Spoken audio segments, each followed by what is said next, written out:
them the power to control nature. Any other, say, you know, power struggle, it's always the men who would always would always be given that idea that they have the control. Okay, next. So, hello. Okay. So, so the implication now here is on the socio-economic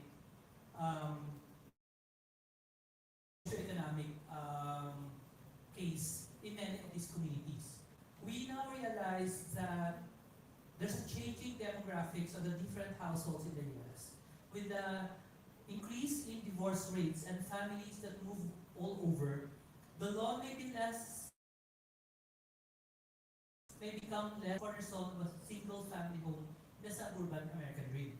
We should know that unkept, they need to be fined by the neighborhood association. So what if you're a single household divorcee with no man to mow the lawn, okay? So your house with your front lawn can be ostracized because you are not able to keep your lawn neat. So that makes it a gender issue. Okay? So now it can be easily seen, okay, which houses, okay, do not have men in their household because of the law. So that creates this new kind of discrimination even within their neighborhood. Okay? Next. So in our collective imagination as a symbol of the American dream, the undying pastoral ideal. However, change also how we have now seen the lawn, even as we import this idea also in our society. Okay, so what does lawn really spread the species to all over the world? Okay, to gain dominion over the other creations. Next. So the American period, on the other hand, with their colonization wrapped under a neat bow of education, brought the concept of a liberation to the Philippines, leading to increased population, okay, or visibility of gays out in the open, along which came the increased presence of police to monitor the activities of gay people during the American period. Next. However, the AIDS epidemic in the 1980s saw the closure of several gay spaces worldwide, even here in the Philippines, accompanied with rampant homosexual male discrimination. Okay, so we saw the closure of gay bars and establishments which were frequented by gay because of the fear of, during that time, because of AIDS epidemic. Back then, people didn't know how AIDS spread.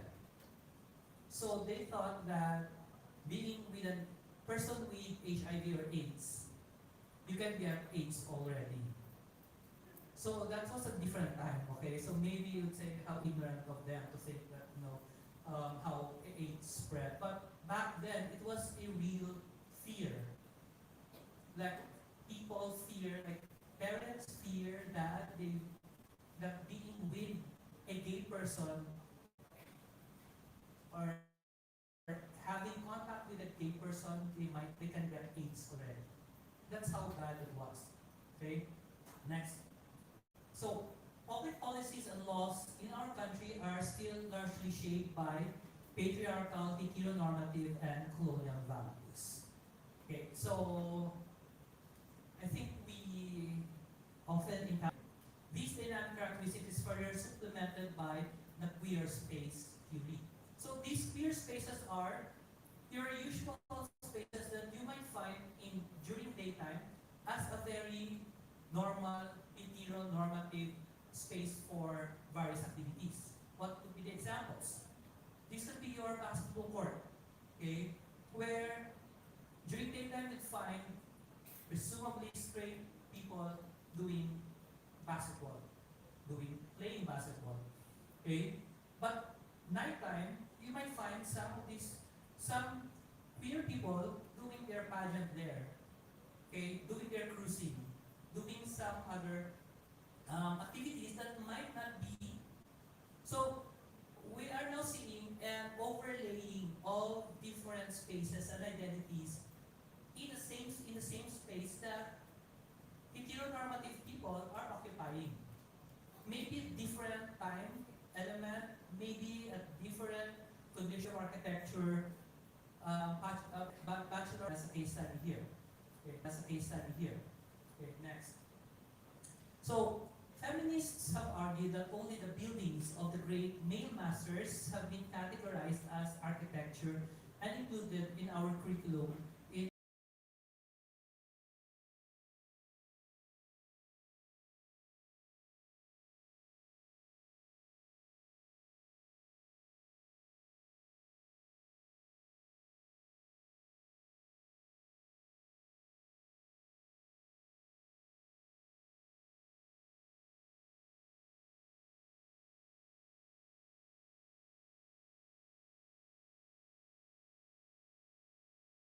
status. Okay, so what are we saying? That they just women became employees of the architects, of the male architects, who would be designing like a male architect. Okay? So these female architects are co-opted to think and behave like male architects. Okay, next. So we have examples here, and I think the most recognizable name here is Zahadi. Okay? So these are, famous female architects. But the question here is that, did they really design as female? Or did they just compete with male architects in terms of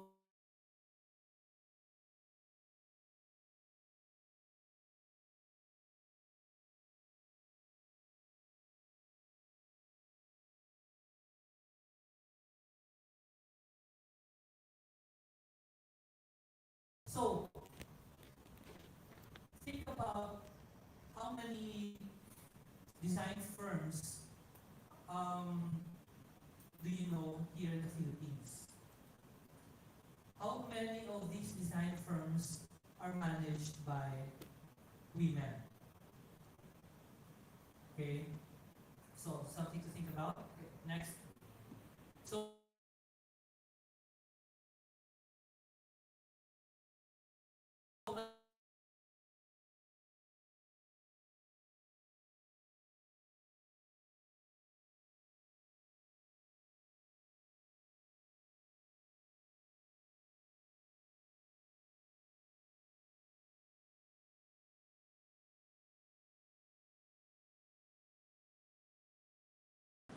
the danger here is that we might also be stereotyping how women design. Okay, so it's also a critique, and you can counter-critique a critique. Okay, next. So in traditional architectural discourse, in theory, history, and design, architecture which contains undesirable qualities such as weakness has traditionally been defined as feminine, whereas the term masculine is applied to buildings considered more successful. So this building, this venue, for example, okay, who owns this building? Seamen, seafarers. Okay, so what does it show? What does this building feel like? Okay, so you can imagine maybe people who would be discussing business, okay, discussing, formal things, okay, coming up with decisions, okay, especially with even this orientation of this seminar, what all of you are facing here, okay, creates that dynamic of power, okay, in which case you are all expected to behave in a certain way. Even the seats that are designed only allows you to do it in a certain way. Okay? Slouching would make it difficult for you or it would make you tired easier. Okay? But it might be ergonomic for sitting. Okay? But does that provide everyone of various bodies, of various genders, the same level of comfort? Okay? So, this building can be considered a masculine building. Okay? Owned by mostly men, maybe aging men, or probably dead men, okay? But nevertheless men. Okay? So, if a female architect designs this building, will this look the same? Okay, so there's that question. Okay? I mean, why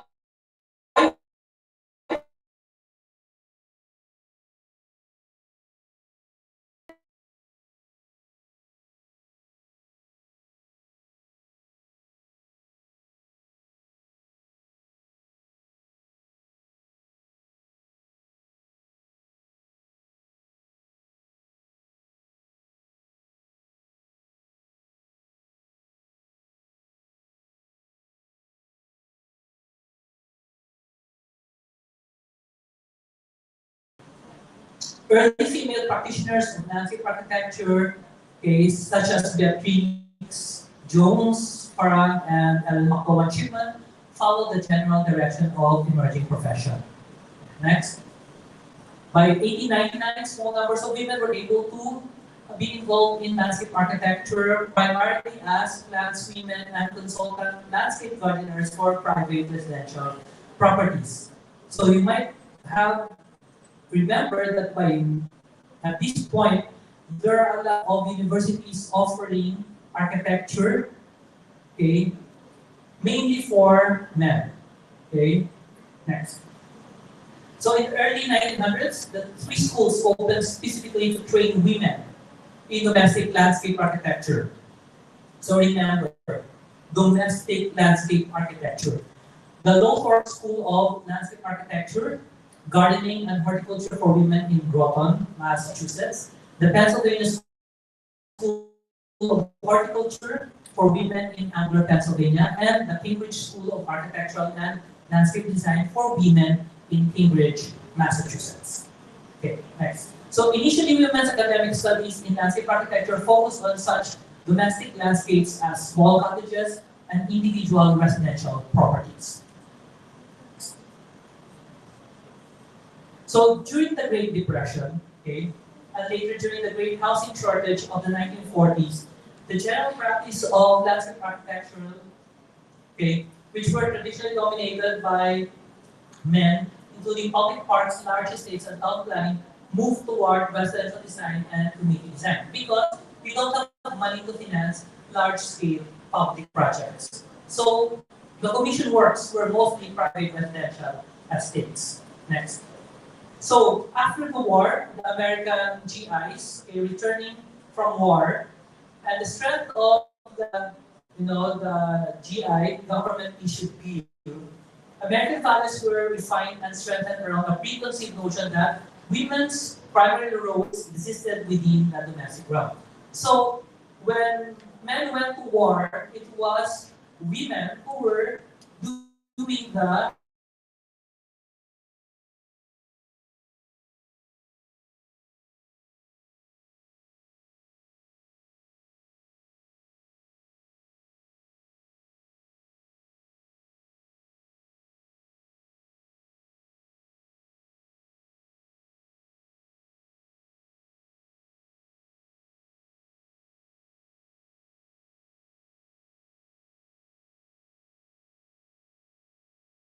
percentage of women practicing landscape architecture compared to the percent of men in practice diminished and did not grow until the 1960s.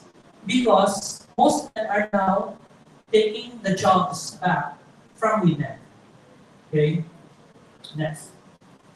So the societal and cultural conditions changed in the 1960s, allowing and encouraging women with men to become involved in improving the health and condition of the landscape as an environment for living. So this is how now where people started to realize the strength of women, okay? Not just in planting design, but also in other design, especially in designing for care. Okay, next. So since the 1980s, women have played an increasingly vital and visible role in the design, planning, and management of the built environment. Okay. By the way, for some artists, they would rather use built built environment instead of architecture because they would say architecture is too masculine and built environment is more neutral. Okay, next. So to illustrate this, I also it made me think if this is somehow true. Okay, so I asked our college to provide me with the data from 2014 to 2024 of the sex distribution of our students, and also from PALA in terms of the number, in terms of sex distribution of our landscape architect members. Next. So this shows the trend for the past 10 years of the enrollees of the men of our students. As you can see here, in all of our periods here, the population is dominated by women. Okay? So, as you can see here, I was trying to check also for, especially during the height of the pandemic, the 2020 to 2024, if there are to say a change in the pattern, but there's no significant change at all. But as you can see, there are more female enrollees than male enrollees in landscape architecture in UP. Okay, so next. So just to show you, okay, 65% okay, of our students are actually female and only 35% are male. Okay, that's from 2014 to 2024, that's on average. Okay, so I try to compare this with BS architecture if it might be a bit different. Next. Not much different. It's almost the same. Very small difference. It's still dominated by female. Okay, in BS architecture. So 63 and 37%. Okay. Almost the same. I don't know here in PLM if it has the same pattern. Okay, maybe you can try to do a kind of quick computation. Okay, of if there are more male or female in architecture in PLM. Next. So here I'm trying to look at the different number of students opting out. So if it might show a pattern, or if the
architecture. Okay. So, and I would assume that there are more male students who would like to go to architecture. Okay. It's just an assumption. Okay. Next. Okay. So in terms of the PALA distribution, by the way, the members of the Philippine Association of Landscape Architects are not only graduates of UP, but there are graduates of other universities also, like Bulacan State University, San Carlos University, and University of San Agustin in Iloilo. So, I don't know about their demographics there, but it shows that in terms of PALA membership, it's almost 50-50. Okay, 51% still slightly higher than men, okay, with only 49%. Okay, but it's different in terms of the membership in the professional organization compared to that with a figure mostly in favor of females in our students. Okay, so based on this one, okay, I was looking for the sex distribution also of the principal of the different landscape architectural firms in the Philippines. Let me go next. Which is surprising because there are less men, okay, PALA members, but in terms of owning a firm, a design firm, they are overwhelmingly outnumbering the females with only 22%. 78% of the landscape architectural firms are owned and managed by men. So why is this so? So that makes me think also. Okay, next. So where are the women in landscape architecture practice? So maybe some of them do not go into, do not try to capitalize into owning a firm. That's one. Maybe some of them decided to become homemakers. Just marry a rich man, live comfortably. Okay, or some would probably are teaching. Okay, so they don't have to have a firm. Okay, or some of them may have been shifted to another line of work. So there are a lot of questions also that make me think, and I think this is an interesting direction in terms of how we could look at, the practice of landscape architecture, especially among women. But of course, this is not just about men and not just about men and women. We can also think about the other genders. Okay, so we'd like to think how are, for example, the gays are powerful in the landscape industry and even say in architecture. Okay, we don't have a survey yet. Okay, even with their gender expression, we don't know. We don't have the study yet, and it could yield very interesting results. Okay, next. So that ends the presentation. So, but I am very much open to questions and discussions with the audience. And if you wish to ask questions, I think it's going to be moderated. So, I'd like to thank everyone for patiently waiting. Okay? So, thank you everyone, and expecting you.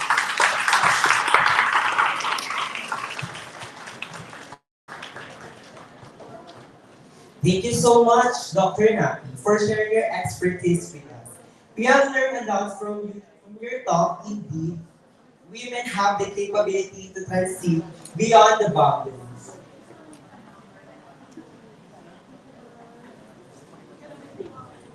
Talaga nga naman partner, di ba? From what Dr. Napi have discussed, mapapansin natin na hindi lang siya mainly nag-focus di rin nag-revoke only for men and women, but also consider natin yung other gender na spectrum. I totally agree with you, partner. You know what? I'm glad to hear this kind of seminars kasi, partner, minsan lang po I believe na yung mga ganitong seminars create conversation sa ating society And kapag nagkakaroon ng conversation, nagkakaroon tayo na mag-create ng changes. And yung mga changes na yun, whether it's good or bad, mahalaga siya sa ating society, sa ating pag-progress. And now, as we have reached this point of our event, it's time for our speakers to entertain some questions from the audience. To our guests and students, let your curiosity lead you and ask your questions now.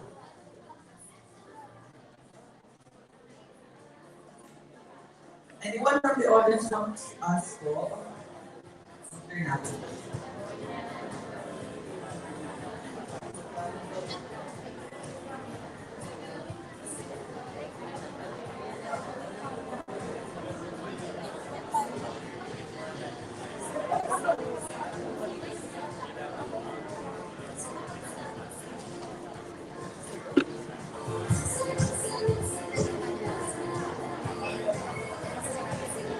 Anyone po from the audience?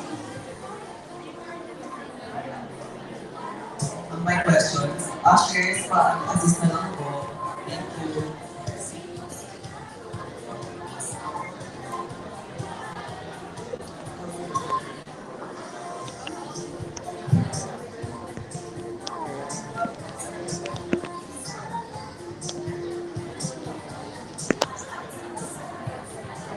So please state your name po, year and block, and you can repeat the question twice po. Hello, good afternoon, everyone. I'm Seth Angelo from BSR 51. Okay po. Ganyan po, as listening dun po sa talk niyo po earlier, it was mentioned earlier that the female architects were forced to design like male architects. And with regards to this po, meron po ba talagang male and female na type ng pagde-design? And kung ito po ay parang perception na natin dun sa mga way natin na pag-design po talaga. Okay, quite difficult because we are all operating under a patriarchal system.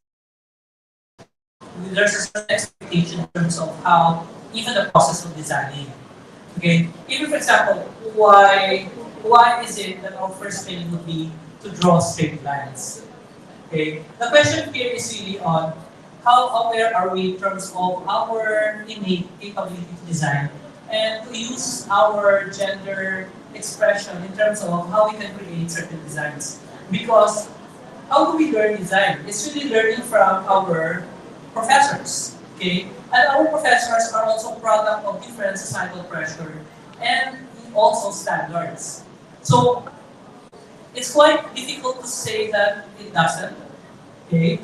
But the point here is that it can emerge with these various platforms that we have, these conversations that we have, and this awareness that maybe if we can foster a more self-aware kind of design and not just following the design standards set to us by those who were ahead of us. So I hope it would emerge. I mean, of course, we're not even talking about Filipino architecture, but how about a Filipina architecture? Can we usher in that design? Since even by looking at the audience here, there are more females than males. So we have been trained to design and think like men, making us believe that there's only one way of designing. There can be more way and expressions of designing.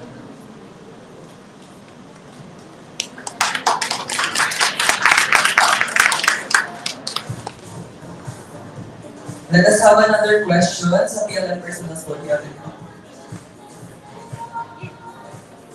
Please state your name, year block po, and you can repeat the question twice.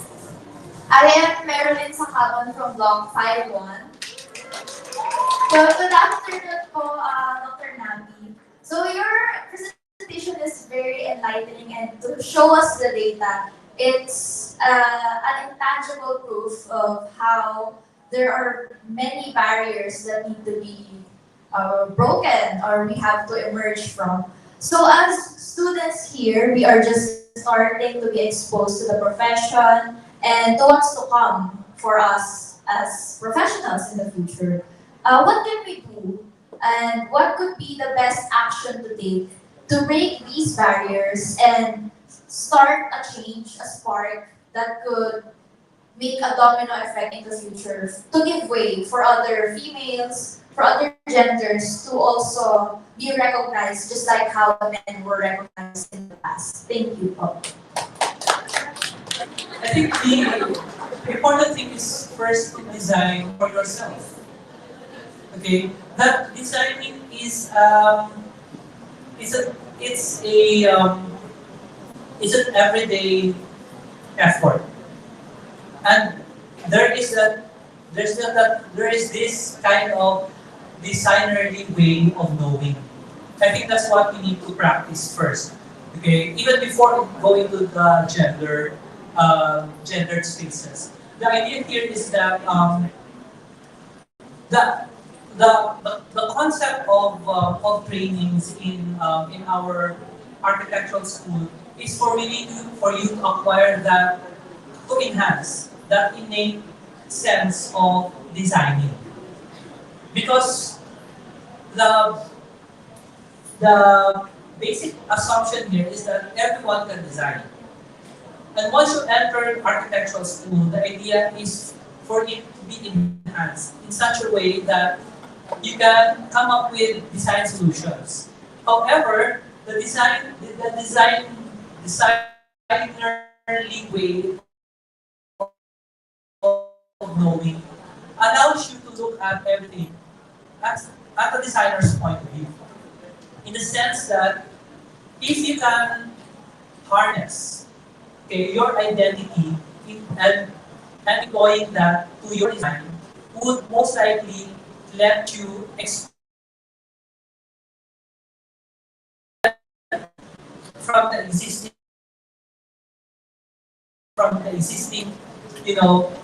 box of designing. So although this is very abstract right now, but the point here is that having that awareness is the first step. Okay, that you as female, you should not subjugate your needs just because that's standard. Okay, for example, there is this a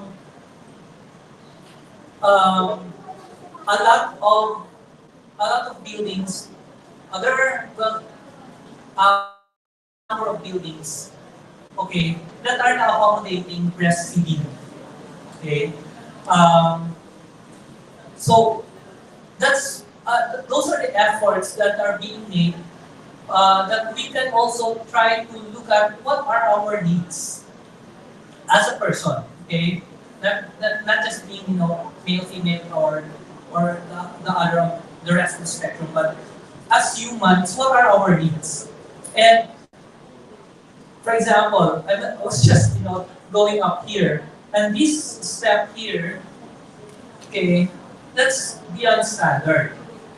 Okay, so the point is that if I find some difficulty going up the first step, how much more for people who have other capabilities? Okay, so the idea here is always to make space for everyone. Okay, more affordances for people so that it can be shared by everyone.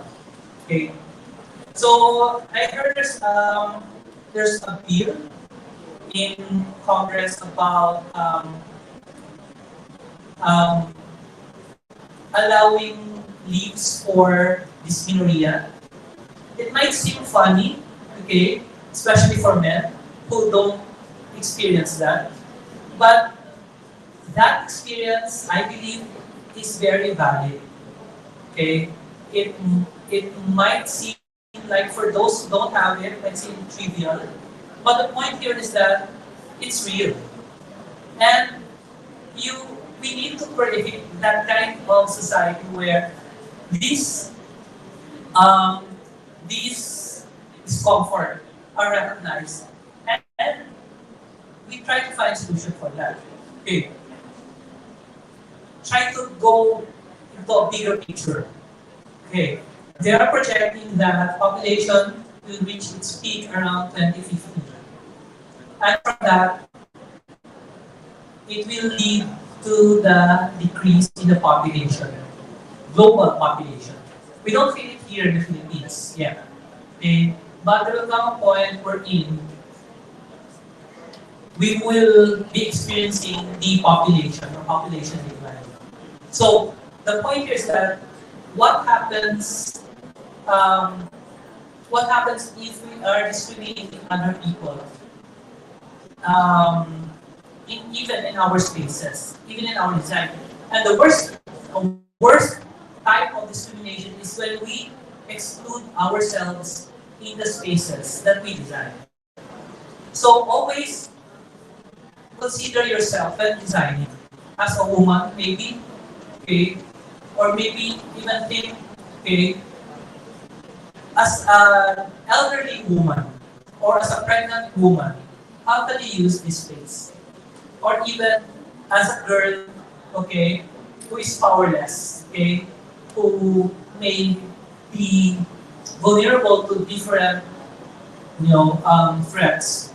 How can we make our urban spaces safe for even the most vulnerable member of our society? I think that's our conscious. That should be our conscious effort in everything that we design.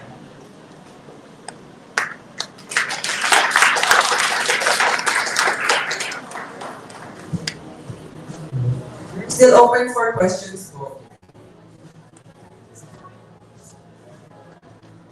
State your name here and now. Hello po, I'm Erica po from 5-1. Thank you po sa talk niyo po kanina. I just wanted to ask po, regarding your statement, are we females, are we designing with femininity, or are we just competing with how men design? So as early as now, I want to know if that's what I'm doing. So ano po yung parameters of me knowing that I'm designing with femininity, or am I just competing with my male classmates po when they design? Quite difficult to answer, but because I'm in the opposite side, okay, opposite end of the sex behavior. Okay, I guess it's not inherently wrong, okay, to think or to act like, say, the other sex. I think it can be an asset for you to know how they think. Okay, I think what we might be forgetting is to kind of bring in your persona in the drafting room or the design room. Because if we get too engrossed designing the way men think, okay, we might end up doing that or thinking that way. So, the process, there are emerging various processes, but we have to think, especially for female, I hope, okay, I might be stereotyping, but females have I believe, would have more capacity into non-linear type of designing. Men, I believe, would be more adept in doing linear designing, which means, the usual design process. Okay, finding problems, then trying to do site inventory analysis, solution, then end. But for female, I think it's more innate for females to do a more loop kind of design process. That we have to recognize that the design process can be composed of several loops. Okay, that once you have a problem, you have identified the problem, you have a solution. It doesn't mean that it's the end. That you can still find another problem within a solution to find another solution, and so on. so that you can have a more holistic and there's a multi-perspective that you can take on. Because for women, there's a greater pressure for you to think and act differently. You can be you might be a female student now, but who knows, you are a sister, you can be a mother or a foster mother to your siblings. You can be a tita, you can be whatever. You can have multiple roles. But for men, they can just be like a male student. So that can be your asset in terms of how you can harness that that's what I said, I think earlier, is the transgression of space. In this case, you have been forced to think and behave with several responsibilities, and you have taken those different perspectives and use that when you design. Okay, you might not have a child yet, but it's easier for you to think how it is to be a mother. Okay.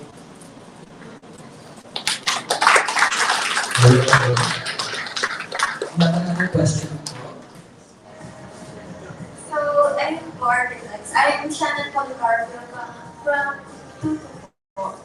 So, why do you think there are still people who underestimate the power of women and LGBTQA+, despite the significance and contributions they achieve in society? Oh, easy. They're threatened. Okay, their status quo is being threatened, and they fear that once the status quo is changed, that they would lose the power that they have been holding, and eventually, it's really the fear of of losing that sense of power that they have. So if in the process they will they are discriminated, it's because insecurity, it's fear. It's usually the fear that grips them and have been holding them hostage. So, but we don't know what kind of. I think it takes so much imagination for us in a society that does not discriminate anyone. And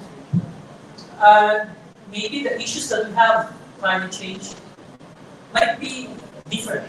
Okay, or we might come up with more solutions instead of just, like, say, one solution from say an authority. Okay, or the issue of inclusivity.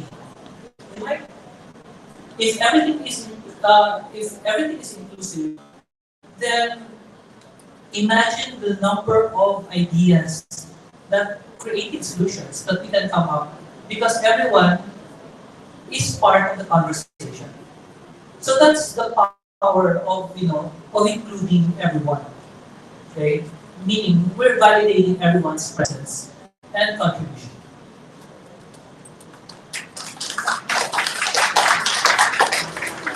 Good day po, I am Glenn from Block 33, and question ko po is, right after your discussion about the turf war, you said that it's up to us how can we relate it to the Philippine setting, and it makes me wonder that is there a correlation between the agrarian conflict here in the Philippines, and how does it affect the practice of landscape architecture, or does it affect the practice of landscape architecture in the Philippines? Okay. Quite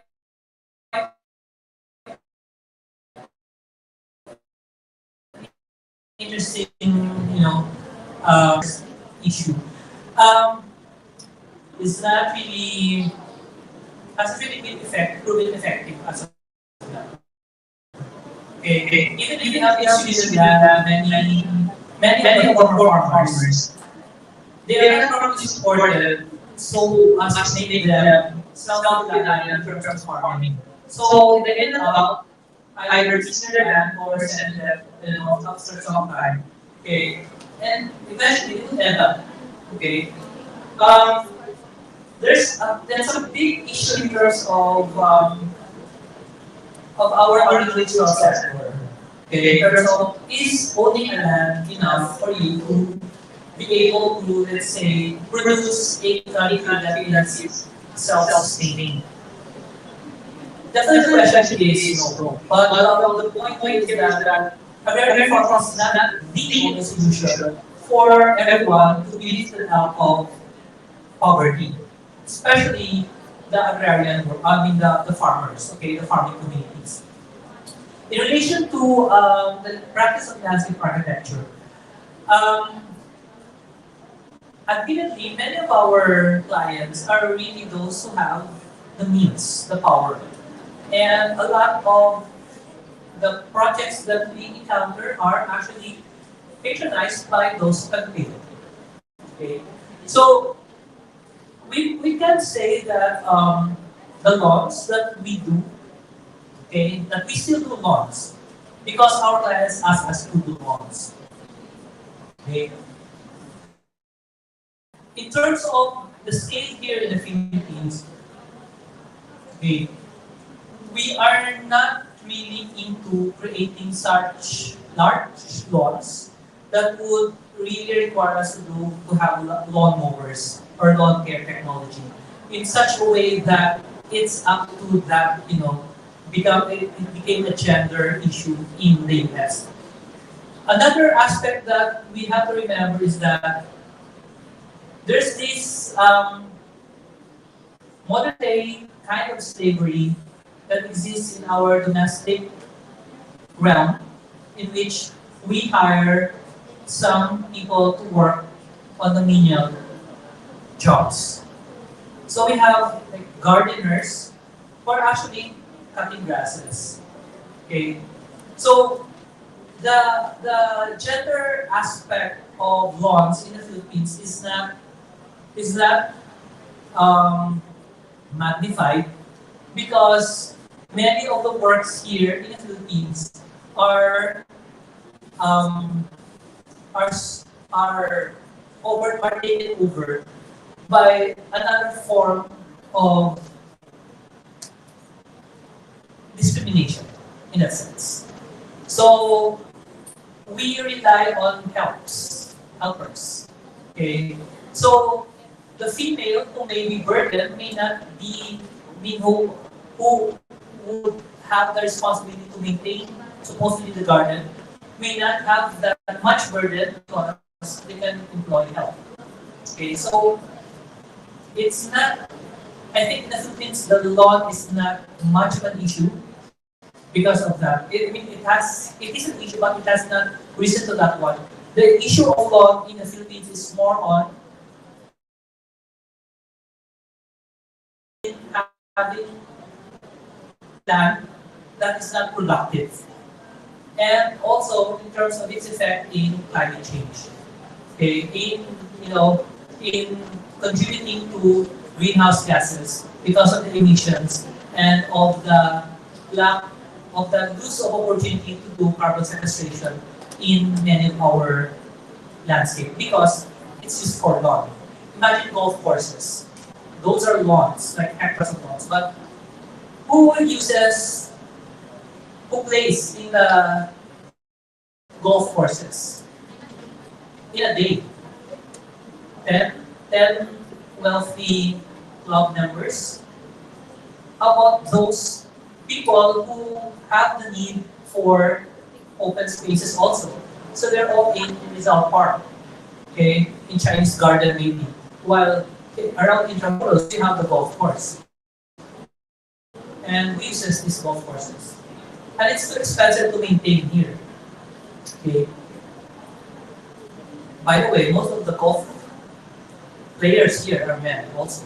So that's something that we can see it from that angle as within the gender issue.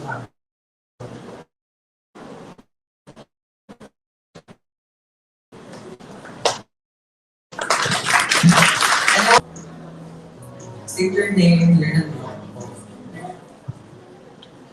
Hello, good afternoon po, Dr. Nabi. I'm Andrea Algado from Block International. So my question is, why do you think there are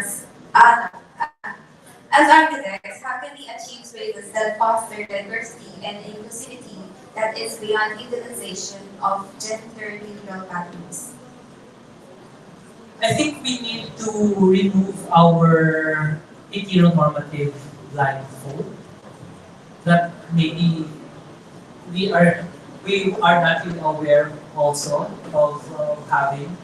Um, I think a more gender inclusive would require also empowering those in the within the spectrum, okay, so that they can take part in the conversation. Because usually, who are part of the conversation? Usually, it's the men. Women are being included, but how about including more types of gender in the conversation? I think that's one way of um, of having more inclusive spaces that we can design. So I think we need to go out, okay, be present in a in having conversation. We might be in an echo chamber where we only talk about among architects, for example, or student architects, or your faculty architects. But I think what we have been lacking is really the conversation with different types of people, with diversity of people. Okay. Otherwise, if we don't do that, we will just be designing the same archetypes.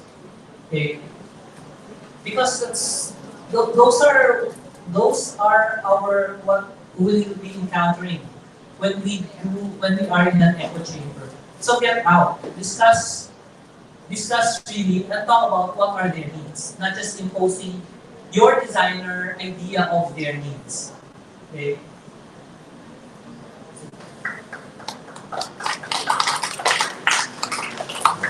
Alright, that was truly an informative discussion and I have gained so much from it. Honestly, although we wish to continue with the discussion, that is all the time that we have for this portion of the event. I hope our audiences brought along with them the wisdom and knowledge imparted by our remarkable speakers. That's right, partner. Alam mo, nasa first part pa lang tayo ng seminar, pero parang ang dami na nilang partner. Pauwi, grabe. I hope that our audience have also gained fruitful insights from this event. Indeed, we should aim for a society where everyone can be themselves. And now at this point, allow us to express our utmost gratitude to our dear speaker for sharing his knowledge and wisdom. Thank you very much for your efforts and for giving us your time for this event.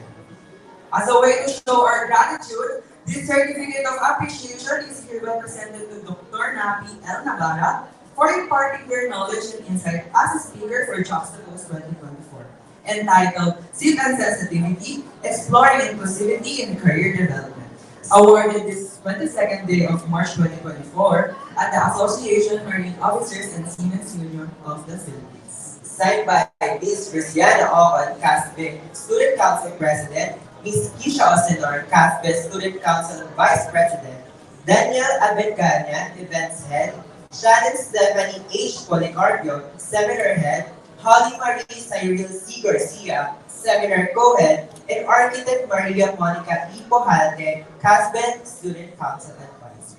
Again, let's give Dr. Napi a round of applause.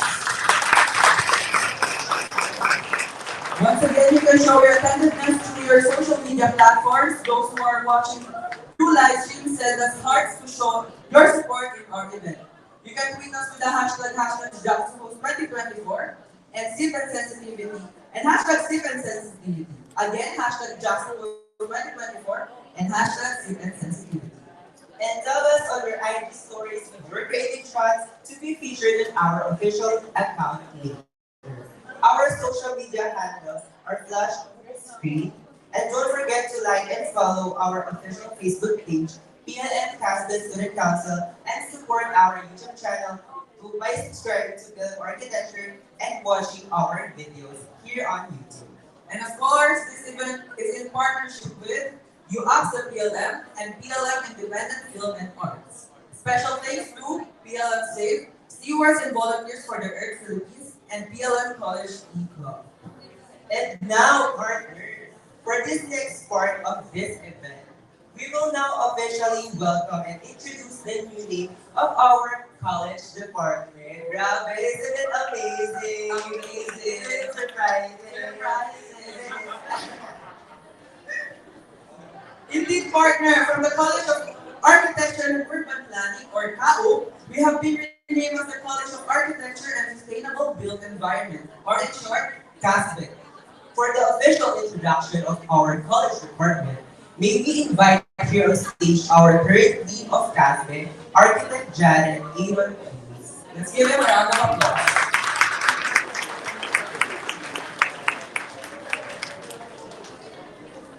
Good afternoon, everyone. Sorry. Mabilis lang to. So, para lang, just to get you guys into the loop kung bakit napalitan yung pangalan ng college natin. So, para mabilis lang tayo. This would be really, really short lang. Okay, so let's start with the Sustainable Development Goals. This is espoused by United Nations. Okay, so world leaders came together in 1915 and made a stark promise to secure the rights and well-being of everyone on a healthy, thriving planet when they adopted the 2030 Agenda for Sustainable Development and its Sustainable Development Goals. Next slide, please. So there are 17 of these goals. So, sustainable development, what is sustainable development? In the words of UN, next slide. Sustainable development is how we must live today if we want to a better tomorrow by meeting present needs without compromising the chances of future generations to meet their needs. The survival of our societies and our shared planet depends on a more sustainable world. So we have 17 goals as per UN, which is seen on the next slide. So these are the 17 sustainable goals: no poverty, zero hunger, good health and well-being, quality education, gender equality, water and sanitation,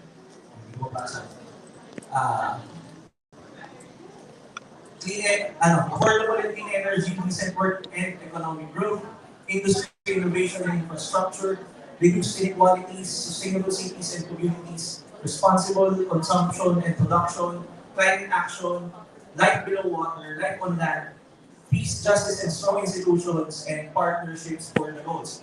Two among of these goals are central to our profession. Number one, next slide please, is industry innovation and infrastructure. This is directly related to what we do as architects. So, next slide. So, this is, next slide please. Yeah. Naka-GIF kasi yan, sorry, hindi yung ma-antar. Okay, next slide. So, that's one. Next slide. And then we have number 11. Next slide please. Which is sustainable cities and communities. This is architecture beyond the limits of our building. This includes urban design, even landscape architecture. Next slide. Next slide na lang. Next slide. Next slide, please. So, yan. The 17 sustainable goals in center of this slide is the two, the 9 and 11, which is the core of our profession, architecture, and our allied professions. We have landscape architecture, urban planning, urban design, civil engineering, even real estate management is part of this. So the two at the center, surrounded by the other 15 goals, okay, is part of the drivers of why we made the change to the name of the college. So right now, next slide. Given these sustainable goals, we ask ourselves, what more could the college do? Given its name, College of Architecture and Urban Planning, it's a very limiting name as of now. Eh, kung tataka rin kayo, asan yung urban planning sa ginagawa natin? Parang wala naman tayong PS in Environmental Planning, wala rin tayong Masters in Urban Planning. So, beyond that, okay, nung unang panahon kasi, magsa-start yung CAO, may plans for a master's degree in urban planning. Sadly, due to political reasons, hindi na-push through. Okay? Hanggang sa hindi na natin hindi na isa lang. But now we have the opportunity to do that. But if we're only going to be offering urban planning, I don't think we can fulfill the sustainable development goals. We would be limited with what we can do, with what we can offer, with what we can execute. So, what we decided to do at first was, next slide please, change the name of the college to the College of Architecture and Sustainable Built Environments. Initially, it was only supposed to be the College of Built Environments. So it would be inclusive to a lot of degrees, a lot of programs.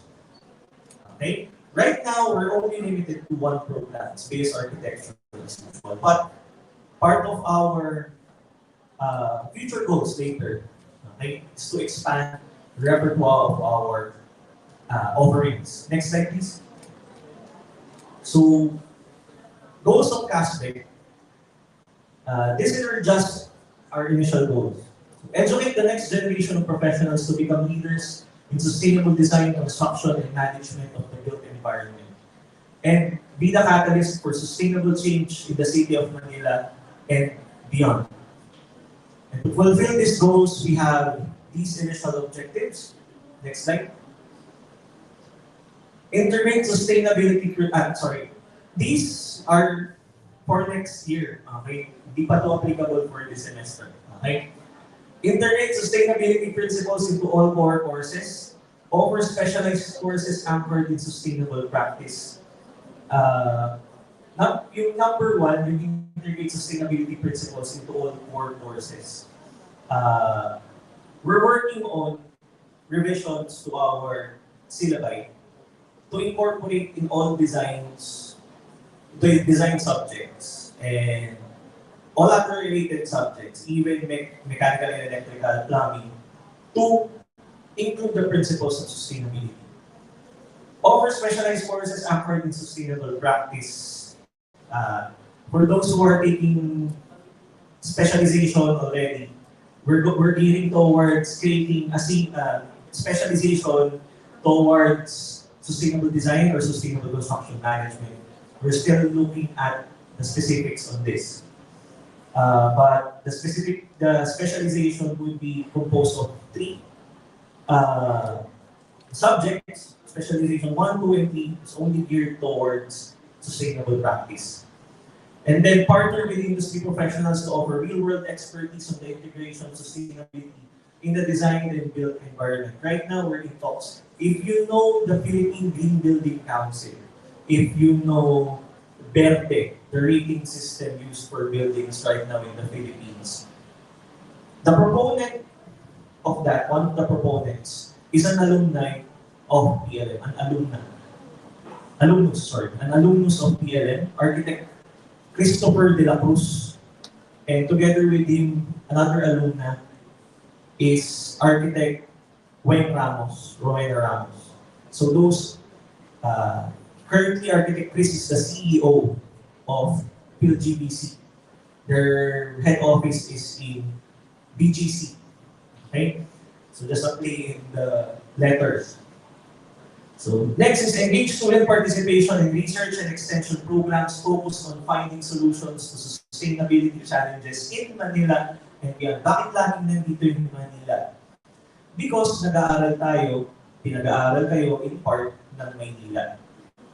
Kaya nga nasa pangalan naman ng university natin, pamantasan ng lungsod ng Maynila. So as much as possible, the things that we do, the things that we research on in the college is directed towards the empowerment of Manila. Okay? Next slide. So future plans, improve our current facilities. So parang aircon pa nga lang, hindi na natin maayos, no? Sino dito nagkaklase sa tubig?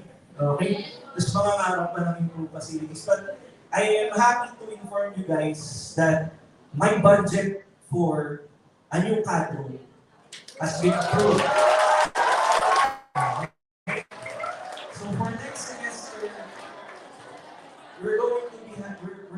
if everything pans out, we're going to have a new CAD room. The old APR 2B and 2A will be converted into one big room. It's going to be our new CAD room with 24 new high-end computers na makakagamit sa atin, na magagamit ng 5th year. Kasi gagraduate tayo, di ba? Boom! Gagraduate! Di ba? Yung mga 5th year na yun, di ba? Boom! Boom! May air codes yun, ha? Okay? So, ang priority na makagamit ng bagong CAD would be the incoming third years and fourth years. Sila yung priority na makagamit yung second year, mag-manual muna kayo. Sa inyo, yung incoming second year, yun ha, incoming. Next year pa kasi. Okay? So, the laboratory for design, for architectural design, starting from architectural design 5, would be the CAD room. The new CAD room would be the laboratory for that. Okay? So at least I think mas manageable na ngayon yung rooms natin. So that's just the first part initially of how we can improve our facilities. The old CAD room will be converted into a full lecture room. Okay? And doon na tayo mag-thesis deliberations. So next we have, pabalik na dun sa slide. Not yet done. Pakibalik lang dun sa previous slide, please. Thank you. So training of the faculty in sustainable practice that would augment their specialization. So again, this is something that we're going to be working with PhilGPC if possible.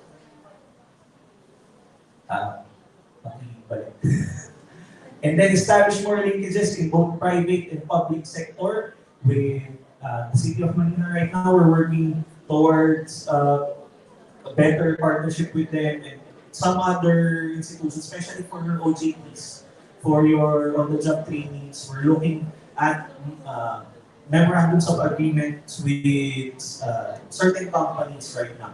And then expand our program offerings in both the undergraduate and graduate level. So ito, medyo at least right now, there's something we're looking forward to. Hindi katulad before, parang ang hirap niyang ipasok. Right now, we're really supported by the current administration for us to create a new master's degree program for PLM. So hopefully, bigyan ko na lang kayo ng idea. It's close to environmental planning. Okay, doon siya nakalink. But again, there are still some other courses planned. Hopefully, if it will allow, if the feasibility study allows, we can have a Bachelor of Science in Environmental Planning and also Bachelor of Science in Landscape Architecture in the pipeline, possibly, Interior Design. And this is the beauty of the name of College of Architecture and Sustainable Built Environments. We're not limited by the name to the courses that we can offer as long as it's part of the built environment. Okay? Next. Let's go to the logo. Kung nakita nyo na ito before, okay? So, it's, yung logo kasi ng CAO ever since, hindi siya tumutugma sa logo ni PLM. So, part of our initiatives in the transition of the new college was, of course, to create our own identity. So, we incorporated a new logo in our college. Ano lang to? FYI lang, hindi pa siya approved ng Board of Regents. So, kailangan pa siyang i-approve. Okay? So, for approval pa. So, just to explain the logo, next slide. The sunburst is from the PLM sunburst. And then, the concentric circles are based on ripples and the roadmap. And then, the color orange is a callback to the colors of CAO, which is orange. Because we need to embrace our history. Part of a sustainable development is embracing our history. And then the tree-leaf design, the trefoil design, is inspired by the Nilad leaf, which is the namesake of Maynila. Diba? Maynilad dyan. Kaya Maynila yung pangalan natin. Sadly, hindi ka ang hirap ng mga kita ng nilad sa Maynila. And why there are three leaves? Because of the three pillars of sustainability, which is, next slide, environment, environmental, social, and economic. These are the three key pillars of sustainability which the college will try to incorporate in most of the things that we do, from our research, from our instruction, even our extension services. Next slide. So the EAF, okay, it forms CASBE. Kung medyo familiar kayo, medyo inspired mo. Alam niyo yung beats of Berkeley, medyo dyan nagsimula yun. Okay? So CASBE, okay, it forms CASBE, okay, the leaves. So next slide. So the trefoil variant, so this is, we're thinking of how we're going to, not necessarily market, but a visual image guide for the college. So when we're doing research, so social, economical, environmental will be the core values of the college moving forward when it comes to research, when we conduct our research. So these are some of the logo variants that will be, the college together with the student council will be using in our future publication materials. Next. So another variant. Next slide. And then the ripple variant. Okay. Reduce, reuse, recycle towards sustainable development. Core values of the college in the extension programs. Okay, moving forward. So makita niyo yung mga ano sa ilalim, yung mga hashtag. Okay, CASBE. Eh, pamaganda dun sa pangalan natin. Ang daming pwedeng i-hashtag doon sa name. Ang daming pwedeng i-dictate, di ba? Okay, next. So some CASBE here. So these are some of the uses of our, so as a location pin variant or a map variant. Okay, next slide. So if wala kayong pera, okay, CASBE. Okay, sabihin sa mga boyfriend nyo. Okay, and with that, I end this discussion. Thank you. CASBE ang limit. Wala.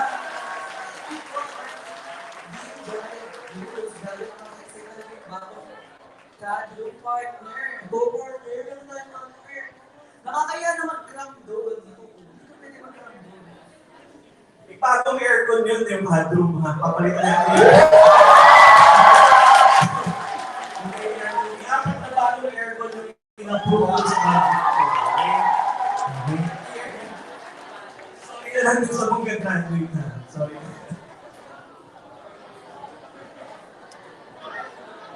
And together here with Architect Jai Cruz, they invite also here on stage Architect Maria Monica Ipuhante and Professor Lizelle Zafran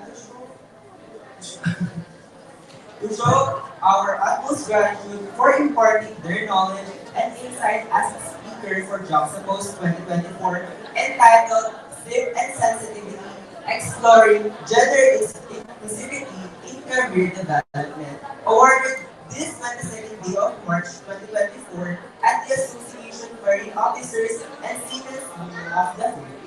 Signed by Ms. Cristiana Ojol, CASBE Student Council President, Ms. Kisha Osinor, CASBE Student Council Vice President, Ms. Daniela Bengana, Events Head, Ms. Shannon Stephanie H. Policarpio, Seminar Head, Holly Montesero C. Garcia, Seminar Co-Head, And Monica Ipuhante, the CASBE Student Council Advisor. Let's give them a warm applause.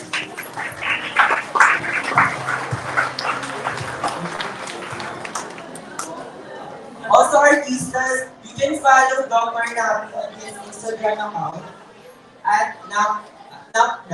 Take note of the spelling, guys. N-A-P-N-A. Thank you.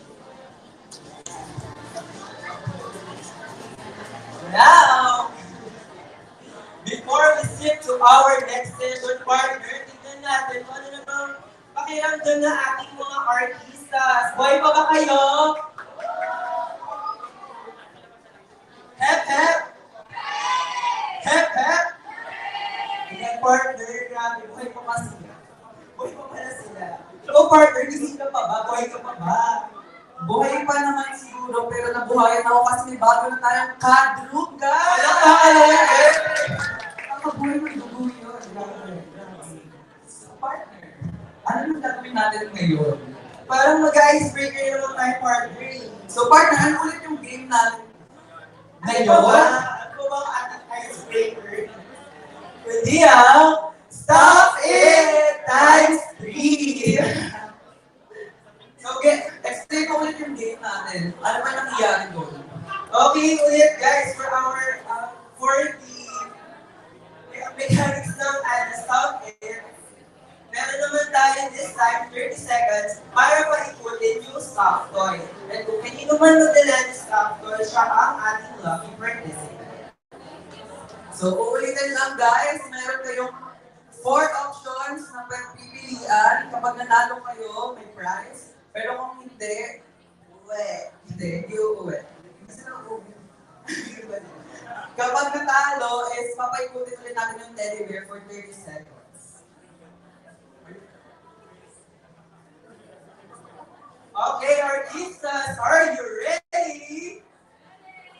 Walang sagot kayo dyan. Are you ready, artistas? Kaya naman! Music, play! Nasaan ang ating sound?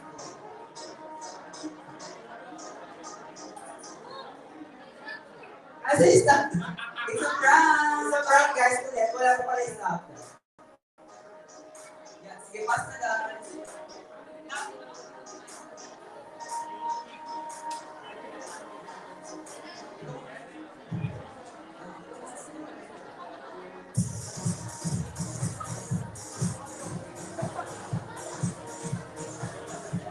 Last 10 seconds, guys! 9, 8, 7, 6, 5, 4, 3, 2, 1. Okay guys. Sino ang ating lucky participant? Please take your name, year, and block.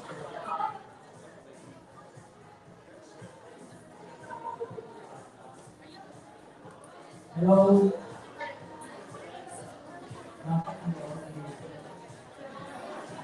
My name is Roque Salas. I'm from Black Hill. Black 3-1. Okay, for your question.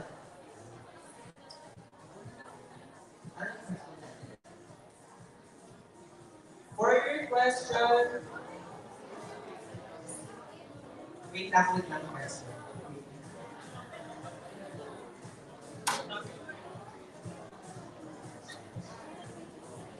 Yeah. Yan, for your question. Who designed the Sydney Opera House? A. George Watson. B. Frank Gehry. C. IFA or D. Zaha Hadid. Letter B. Sino ang sagot natin? Letter B po. Letter B, Frank Gehry. Tignan natin yung tama ang sagot. Your answer is wrong. Okay, at dahil mali ang sagot niya, paikutin ulit ang stop toy. Music, play!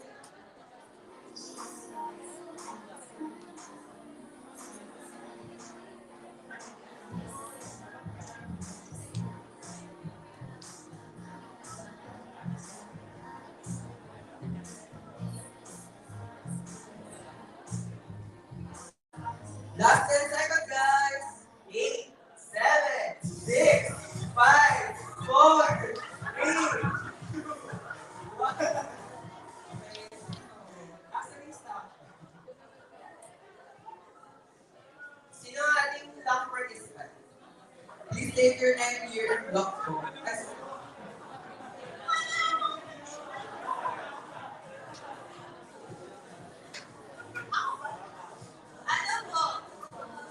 Say your name and your name. I'm Christy po from 5-2. Okay, same question po goes to you pala. Who designed the Sydney Opera House? Again, who designed the Sydney Opera House. Letter A po. Alright. Okay, tignan natin kung tama ang sagot niya. Letter A. Your answer is correct! Congratulations po. Okay, partner, let's proceed to the second question. Di pa pala. Papaikutin pa pala. Papaikutin ba natin, partner? Okay. Music, play!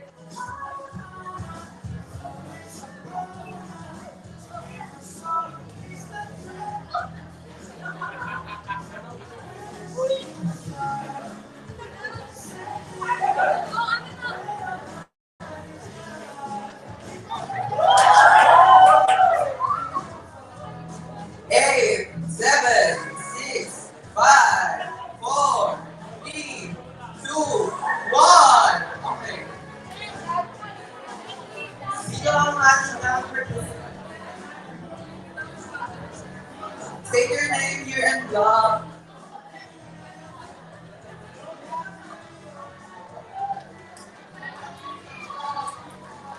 Here na siya, guys.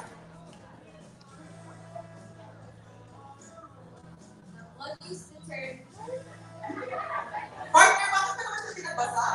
Hindi ko na pinabasa, partner. Sabi ko, state your name, year, and job. State your name. I'm Sachi from Block People. Ano mo ba ng question? What is the term describe? What is the term used to describe the process of designing buildings that minimize their negative impact on the environment? A. Green architecture. B. Organic architecture. C. Sustainable architecture. Or D. Urban architecture. C po, sustainable architecture. Tama ba? Letter C. Her answer The is answer is correct. congratulations, Sachi. As a alias student, we are going to mate. Yes. Okay, next round, guys. Next round, Daliman, music, play!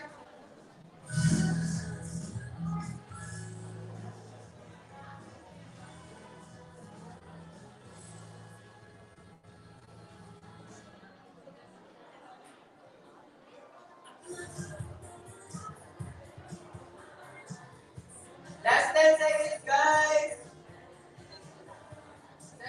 7, 6, 5, 4, 3, 2, and 1. Okay, sino po nakakuha? Sino nakakuha ang anong ating ano? Okay, please state your name, year, and block. I'm Giselle Cabrera po from Block P1. Ano yung question? Okay, ito ang question for you. Who is the prominent Japanese architect known for her minimalist designs and focus on simplicity and lightness? Again, who is the prominent Japanese architect known for her minimalist designs and focus on simplicity and lightness? A. Shigeru Ban. B. Tadao Ando. C. Kazuyo Sejima. Or D. J.R. Yam. Letter C daw po. Letter C daw. Tama ba, letter C? Your answer is correct! Congratulations! Partner, questions pa tayo. Last question lang. Okay, 2 questions pa, partner. Okay. So, dalawang round pa. The last 2 rounds na tayo, artistas. Asan ang ating spot? Okay, papasok niyo yung Ready, music, play!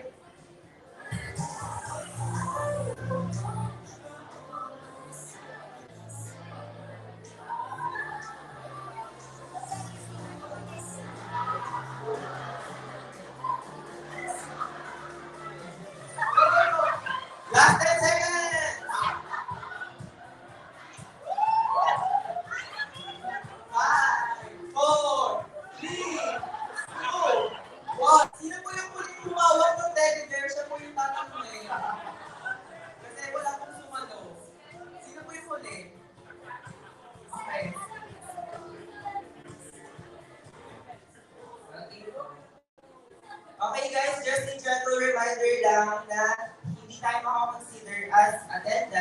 at wala pang 4 p.m. kapag hindi bumalik. Please take note of that. Thank you. Hello, I'm Yvonne from 5-1. Okay, here is your question. Which organization promotes the advancement of women in architecture and related professions through networking, mentorship, and advocacy? A. Women in Architecture. B. National Organization for Women. C. Association for Women's Rights in Development. Or D. International Alliance of Women.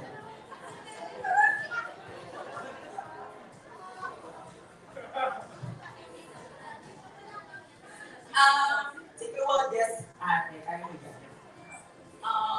Letter C. Letter C, ang sagot niya. Tama ba ang letter C? Your answer is incorrect. Wrong.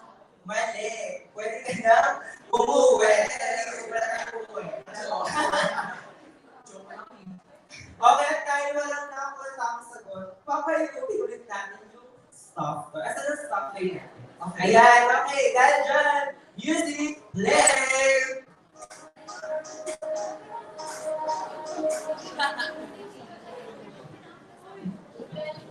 Sige, bakit mo?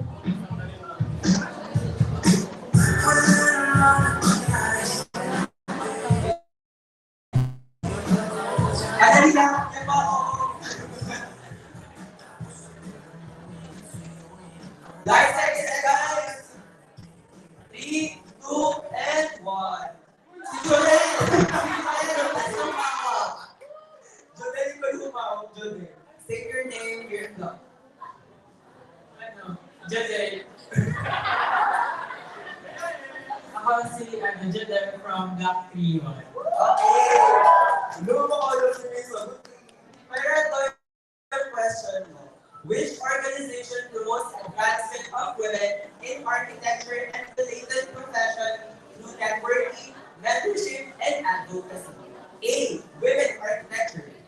B. National Organization for Women. C. Association for Women's Rights in Development. Or letter D. International Alliance of Women. Ano? A. Tama pa, letter A. Yung sagot mo ay tama! Congratulations to them. Gusto ko lang muna yung sagot. Okay, last round na partner. Ayan yung partner. Ito last round na to, guys. Sana okay, ready tayo. Okay, asan yung stop to? Hindi na. Okay, ready? Music, play!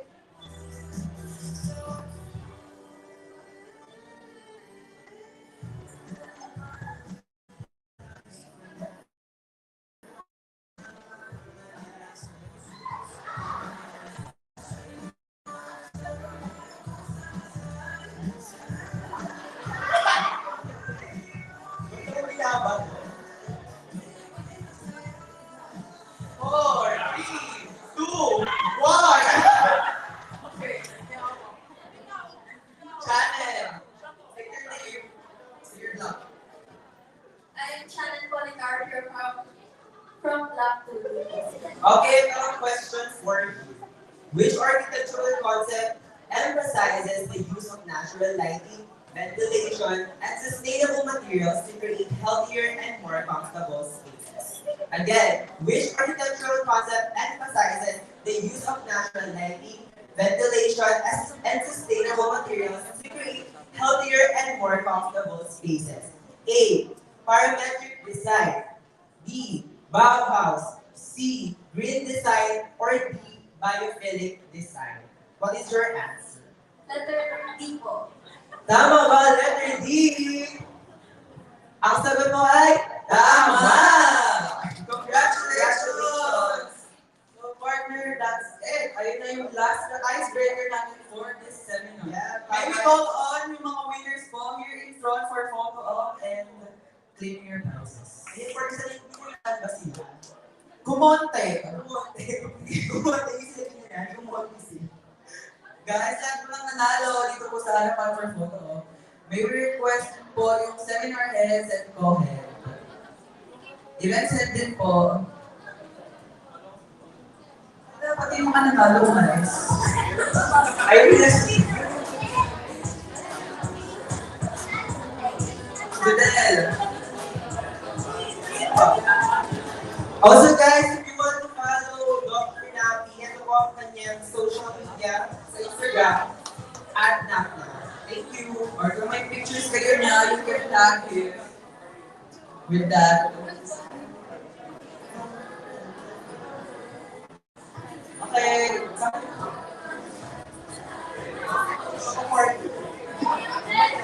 Judel, tara dito. Judel!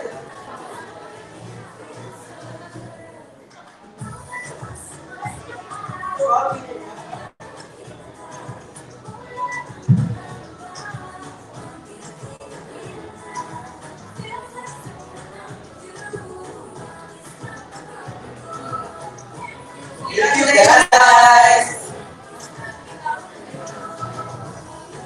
Okay guys, before we proceed to our next part of our event, magkakaroon daw po tayo ng break time hanggang 2:30. So, you can have your lunch na guys. Take lunch. Thank you guys. See you later. Ba't kayo walang umuwi Yeah. Ano ba yung next part? Magbigay ka ng clue. Ano to partner? Nakakaba siya sobra. Baka dito talaga. Ako ano, matapang yun. Tama. Papaglaban. For me, bata yan.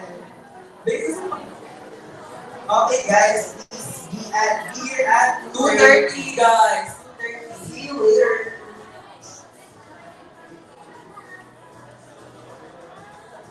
Guys, reminder lang ulit yung attendance sa hindi makakonsider kapag umagat ng 4, di ba 4 pero bumalik. Okay, thank you.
Victor, tama na sa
kape, partner? Hindi ka ba sa kape?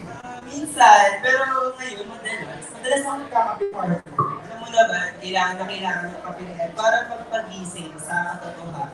Uy! Sige, pagpatuloy mo yan, partner. Uminom ng kape para mabahan ka naman.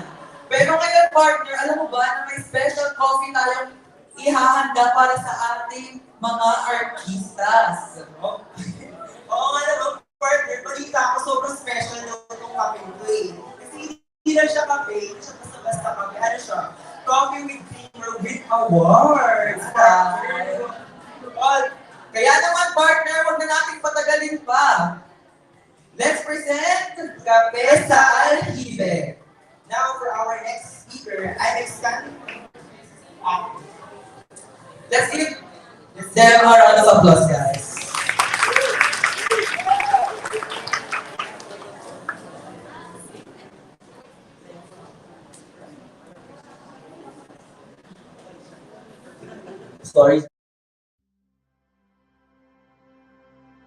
Stories are powerful. Stories are powerful. We are blessed to have so much stories among spaces. Minsan nakakalimutan natin how these things impact lives, generations when they get to be part of these stories. So my name is Manu Reyes. They showed me the space. I'm a coffee shop owner, and they asked if I was going to be interested to bid for a coffee shop. If it's a great idea to have a coffee shop in a place like this. They showed me the space. This space, and they asked if I was going to be interested to bid. No? So, utility-wise, ipunan lang siya ng tubig nung araw. It's a great idea so it did not have enough kuryente, in a place like this. Plumbing is an issue. Gave me like a dream. Para siyang ganun. Para nagkaroon ka ng spark. We see ourselves there's something allowing people to have more than just in love cup with coffee. With this, they get to enrich their lives with the space. You have also become now a bearer of a story.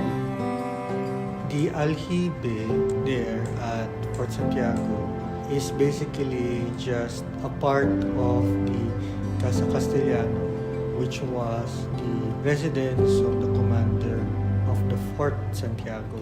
It's basically just a piece of a larger structure. This big structure Stories are powerful. was destroyed during Second World War. We are blessed to have so Fortunately much for stories us, amongst remnants us still in survive spaces. and exist till today. Minsan nakakalimutan We have natin Aljibe, how these and also things part impact of the historic building lives, strategically located in the generations, middle of a very important when they site. get to be Well, part in the past, of these very stories. important as a building for utility. As architects, you should They be showed me the aware space, that utilities and they are asked if I was going to be interested to bid it might for look like a unsightly coffee shop or if it's a it great might idea look to have a coffee shop insignificant for in a place someone like who is this. not technical about it. But utilities are This very space important. So was in this never case, meant Aljibe for played a coffee vital shop, role no? in So ensuring utility-wise, the sustainability ipunan of lang the siya ng building tubig during nung the araw eh. era. So it did not Because have it was enough the water system. kuryente, It was very plumbing is utilitarian. an issue. Right now, it is still significant. We because see ourselves it's a survivor. It is a allowing remnant people to what have was more than just a cup of there coffee, in Fort Santiago. but they get to enrich their lives. Was never meant for the space. A coffee shop. You have also become so now utility-wise, ipunan lang siya ng tubig nung araw eh. So it did not have enough kuryente. Plumbing is an issue, because it's not designed for that. So we had to. That was one of the first few challenges, was to really equip the space so that it could be useful for how I needed to be used as a coffee shop now. I think one of the bigger challenges is to keep yourselves respectful of the property. Na parang, hindi ko lang isasaksak dyan yung kailangan. We are blessed to have so much stories amongst paano ko siya re-respetuhin in it spaces. Being a heritage, historical piece of how these things impact. I want to be respectful of that. Lives, I have to generations. Say, no, what does when the place they get to offer, what can it handle, these stories, and how can I adapt to what the place also offers. They showed me the space, So napakahalaga. and they asked if I was that going to be kasi interested to you're bid saving the for structure, bringing a coffee new shop life if it's into it. if But it's a still, great idea nandun to have a pa rin coffee siya, shop no? Hindi siya in kagaya a place ng like this. facadism, which is not a form This of conservation. space It's actually was destruction, never meant no? for Because you're just a coffee shop, saving no? the skin So, of the building, utility-wise, nothing much ipunan about lang it. siya ng tubig nung The araw skin eh. is So, it did not have entirely enough the score of the kuryente, building, no? plumbing So, is an facade issue. We see ourselves Well, in terms of allowing Juxtapose people kasi, it's to designated have as a more than monument just to the a cup Spanish of colonial coffee, period. Mind you, it's not but a they monument get to to Spain. enrich It's in a their monument lives to that time with period. the space. The architects, You the have artists also of those become times now were a mixtures bearer of of a Filipinos, story. foreigners alike. No? Hindi siya tribute sa mga Kastila. When we restore these buildings, hindi siya dahil to glorify yung kanilang mga pinaggagawa. No? Rather, it is to give Filipinos a glimpse of that part of their history. To build a structure that does not reflect, for example, any identity ng City of Manila is a crime Stories to the are City powerful. of Manila. Kasi mayroong rich architectural heritage ng City of Manila. We are blessed na to have it so developed much within 400 years stories as a amongst center us of power and in economic spaces. progress. Minsan nakakalimutan natin na kailangan mag-reflect how dito these sa things modern, impact not just generic lives, Parang generations, worry lagi ng tourism when they get sector to natin. be part Yung mga of tao these na, yung mga stories. visitors natin, foreigners natin, they go to the beaches, they go to the nature trails, but They showed me the know space, very little about the and they history asked of the if I was Filipino people. if I was going to Oo, be alam interested nila to bid adobo, yung for mga ganyan, a mga coffee shop balot. if it's Kasi minsan a na-encounter great nila yun idea sa to mga have a coffee provinces. shop But yung depth in a nung place like this. experience, yung pinagdaanan natin bilang bansa, you only get This to encounter space that sa was never Manila, meant for for example, sa mga a coffee city shop, centers. no? And we're So, not saving utility-wise, mga structures, ipunan lang siya ng demolishing tubig them nung in araw place eh. of So, it did not have generic enough malls, generic kuryente, cityscapes. plumbing is an So, issue. walang character, no? Devoid of the identity of the Philippines. We see ourselves mas madaming Allowing options, people diba? I could go to the mall, have more than just a cup of coffee, a building they get to on the roadside, enrich in their lives, busy street, and that's a common the space. question people ask You me, have parang, also "Talaga, become maglalagay ka ng now a coffee shop bearer sa of dulo a ng story. Fort Santiago na walang may alam kung nasaan yan, mahirap puntahan. Ang dami ng tao hindi na nila alam anong matatagpuan sa loob ng Fort Santiago. So parang it's so foreign to them, this concept. Yes, they're gonna drink coffee, which is very common, but when they come to a place like this, they get to revisit Fort Santiago. Madami dito, they have never seen Fort Santiago for decades. Pero dahil Stories are coffee powerful. is something that's part of their lives now, they can revisit We are the blessed space, to have and the so space much becomes part of their stories lives amongst once us more. Makikita and mo pwede kang spaces. pumunta sa Fort Santiago Minsan nakakalimutan several natin times in a year how because these you can things impact have coffee with friends or with family. lives, So giving people generations, that thing to when offer they get to is really be part satisfying. of these I stories. personally find so much satisfaction in They showed me the what space, happens to people and when they asked if I was find if themselves I was going to be in interested to bid new spaces. for And I find a coffee that shop. If inviting it's- people if it's a great to idea a coffee to have a coffee shop like this in a place like offers this. an emotion where they become This they find space themselves wondering. was never meant I mean, you for don't get that a coffee emotion shop, when you no? go to a mall. So, Kasi alam mo na yung utility-wise, mall, diba? ipunan lang siya ng Come to a tubig space nung like araw this, eh. So it did not have Unusual. enough Not kuryente, the ordinary. plumbing It is gives an you a issue. sense of wonder. So the experience of coming to a coffee We shop see like ourselves mine becomes allowing extra people special. to And have I'll leave it more in than first, just a may cup of history, coffee. may 300 But plus they years get story, to yung enrich in their space. lives, Mas ma-appreciate with the mo space, siya kapag you have also tatanggapin mo become now a bearer yung of narrative a ng story. lugar. At makikita mo yung sarili mong nag-a-add into the narration of the space. There's something else that's unique with your coffee experience when you find yourself having coffee in a space that's been used and that is now being reused. We see ourselves allowing people to have more than just a cup of coffee, but they get to Stories are enrich powerful. in their lives with the space. We We are are also blessed to become have now so much a bearer of stories a amongst story us. I'm not just in a spaces. businessman with a coffee shop anymore. Minsan We nakakalimutan can keep natin telling these stories how these to our things customers, young and old, lives, so that our generations, culture, when our they get heritage to be lives part on, of moves these stories, forward. so that we can keep on telling the Filipino story. They to showed more me the people. space, and you will be surprised. and they asked if I was na be you if I was offer going to much be more interested now to bid than just your for product or your service. a coffee This shop time if you're it's- offering if it's a great culture, idea to have a coffee heritage, shop and the stories in a of these place walls. like this. This space was never meant for a coffee shop, no? So, utility-wise, ipunan lang siya ng tubig nung araw eh. So, it did not have enough kuryente, plumbing is an issue. we see ourselves allowing people to have more than just a cup of coffee, but they get to enrich in their lives with the space. You have also become now a bearer of a story. Diba, it goes to show na we are capable of doing things other than what's within our program. Tama, partner. Now for our next speakers, I'm excited to introduce them to everyone, partner. Because our next speakers are aspiring 3rd to 5th year architecture students from the Pamantasan ng Luzon, ng Maynila, who pioneered the masterpiece, Ang Kape mula sa Alhibe. Their entry for A+D 2.0 Architectural Documentary Festival bagged the 2nd place award, a fruitful reward after brewing their skills, creativity, and dedication into income of success. In line with the theme, Legacy of the Past, Modern Architecture in Historical Context, the group successfully conveys how not only coffee but also the structure and architecture itself are rich in flavor, imprinting its essence in every Filipino stories and culture. Let's all welcome Ian Gabriel Padua, Cedric Garcia, Julius Calleja, John Stephen Labore, and Keisha Osenar.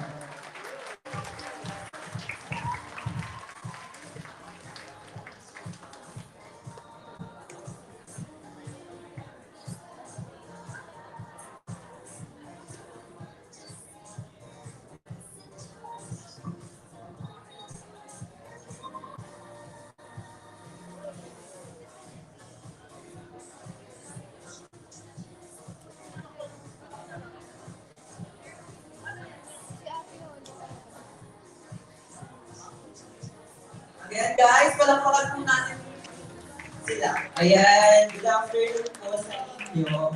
And we are grateful that you can join us today. Kaya naman, artistas, let's waste no time, have a seat and take a sip from the filmmaking and photography orientation.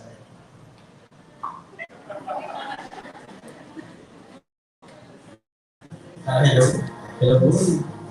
Hello guys, kasa kayo? So, pakikilala lang namin sa sarili namin. So, ako si Ian Gabriel Padua. Ako si John Stephen Labore. Ako po si Cedric Garcia. Ako si Keisha Osenar. And ako po si Julius. So, kami po yung bumubuo na team. Okay. Actually, meron pang isang member si Juan Carlo Ramos na kasama namin sa first document namin. Ayun. Mag-start na lang. Sorry guys, first time eh.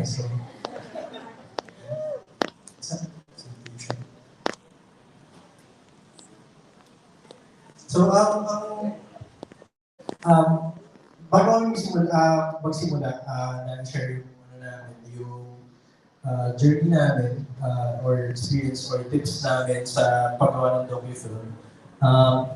Siyempre, share muna namin kung paano kami nagsimula. So, siyempre, as students, kailangan natin maging competitive. And minsan naghahanap tayo ng competition talaga. Pero sa amin kasi is naghahanap kami ng competition na something unique.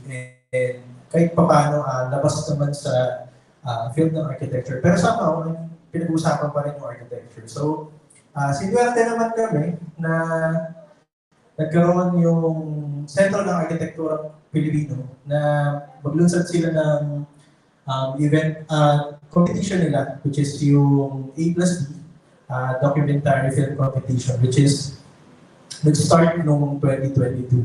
And ito, yung team namin, ay sit and sensitive lang. Ay, ano sa presensya? Gusto niya ng joke? Hindi, joke lang.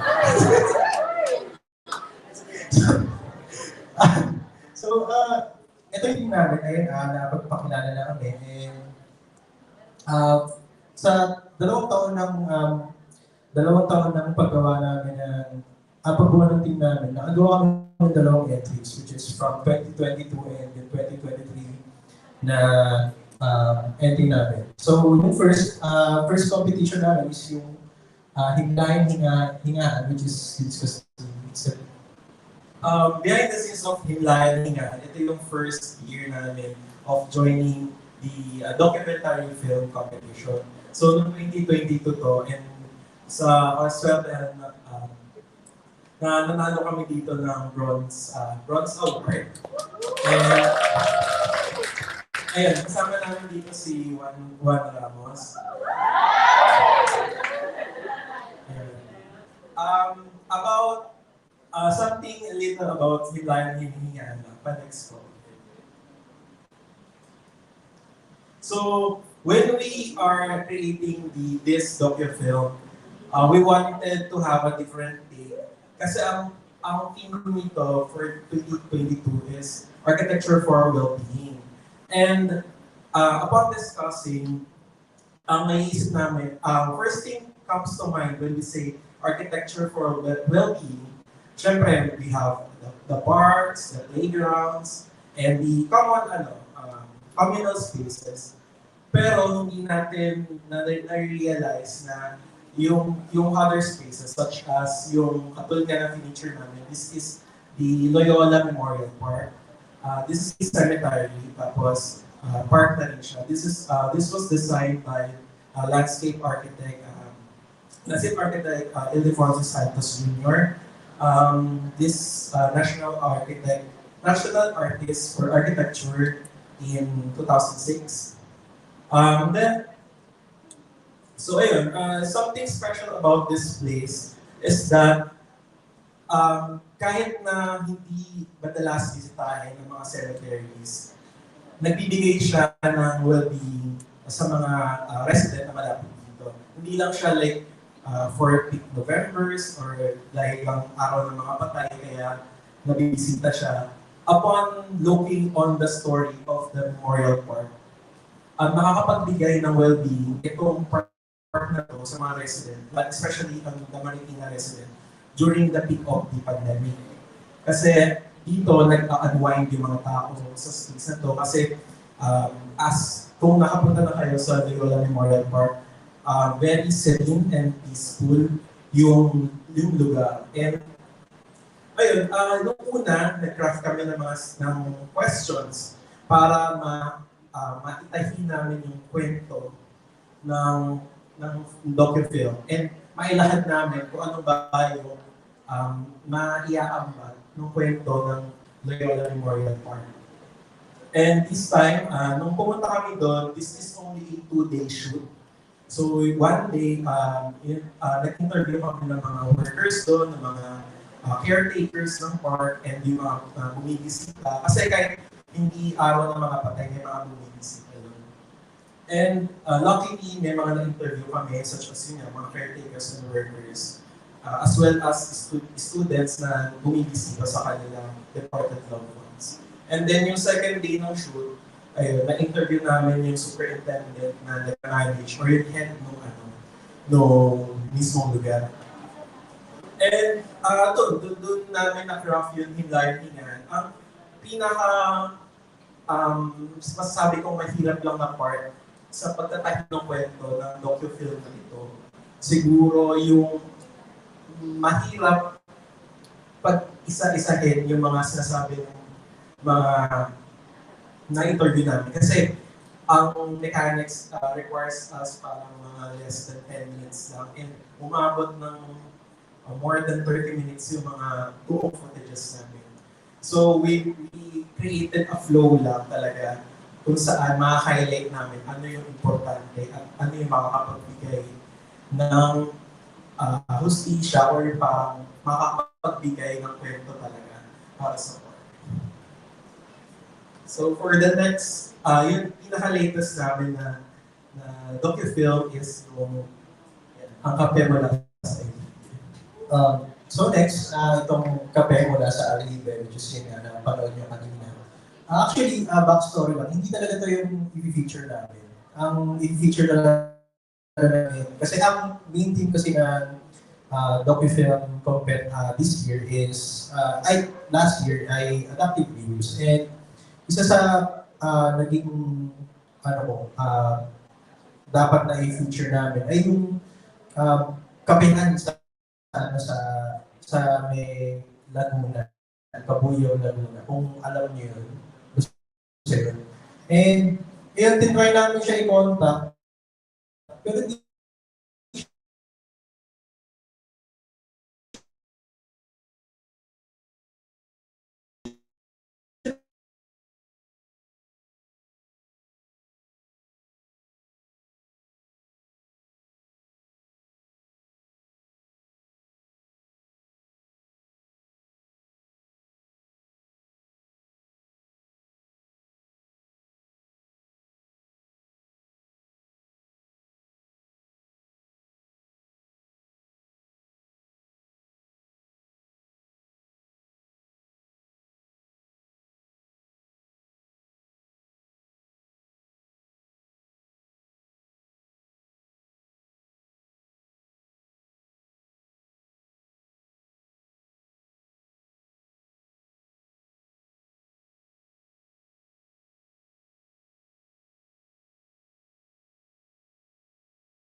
what should be prepared. So in case na may mga, alam mo naman ano, parang very, pag-arty, parang laging, ano, laging explore din ng different parts such as photography, videography, and ayun, baka interested kayo makinig. So what should be prepared? So first is, this is the pre-shoot. So number one na pinaka-highlight namin dito is read the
film, and yung last year, 2022.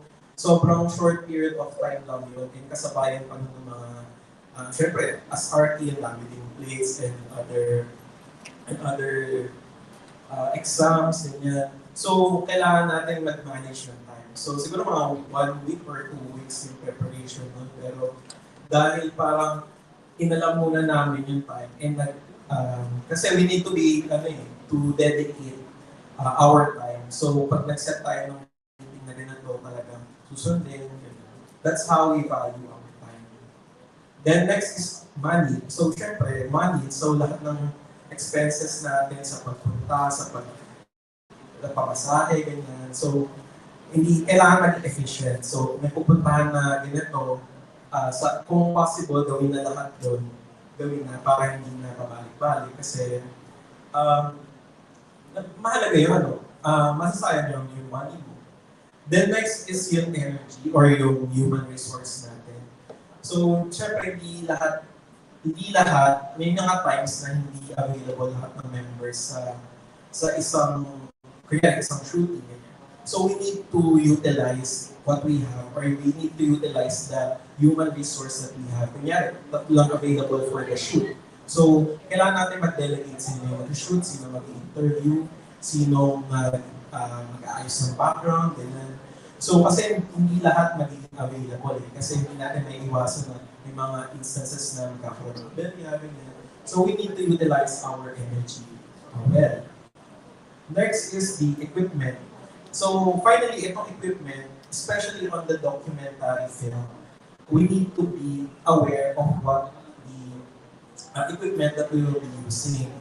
So, kailangan pala ng tripod sa shoot, tapos wala tayong dala, or kailangan pala ng ganitong equipment, lighting equipment, wala tayong dala. So, hindi natin ma-achieve yung shoot na magagawa natin. So, we need to be aware. So, kung doon pa lang tayo mag-explore ng mga camera. So, siguro sa free time, bago mag-shoot, alamin nyo na kung paano nag-work yung mga gadget nyo para pagdating doon sa shoot, especially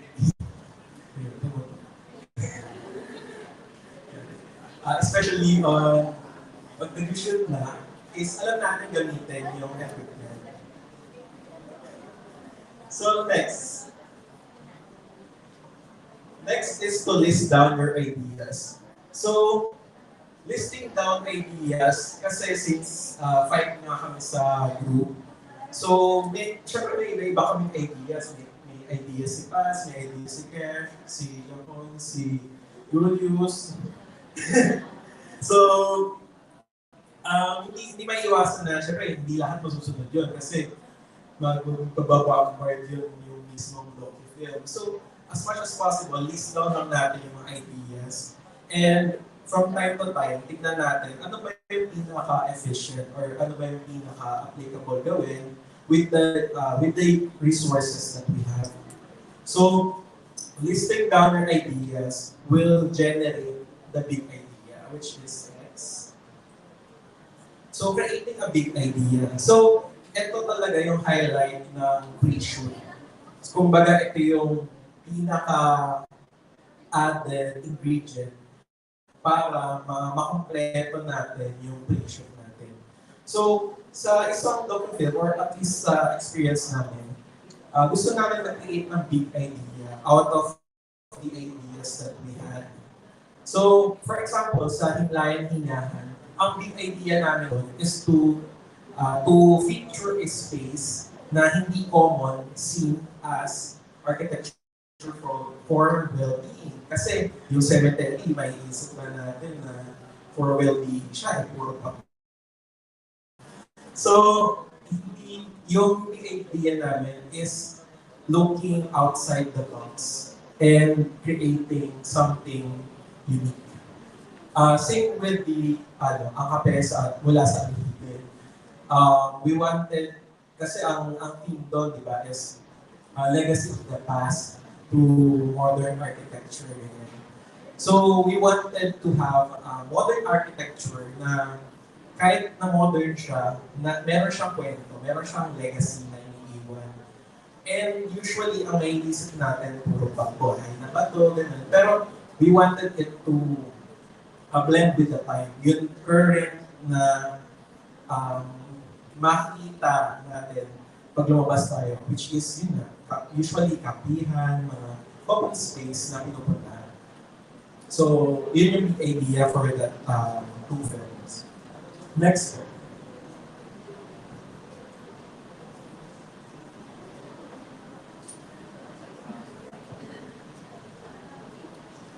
So, again, ask the right questions to the right people.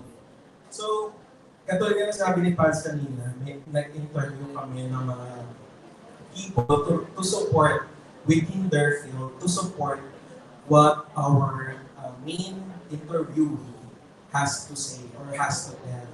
Kasi katulad nung sa in-making ang kape mula sa Alibay, si Sir Manu yung pinaka-focal point ng kwento. Kasi sa kanya yung shop, pero at the same time, meron siyang brief background about architecture.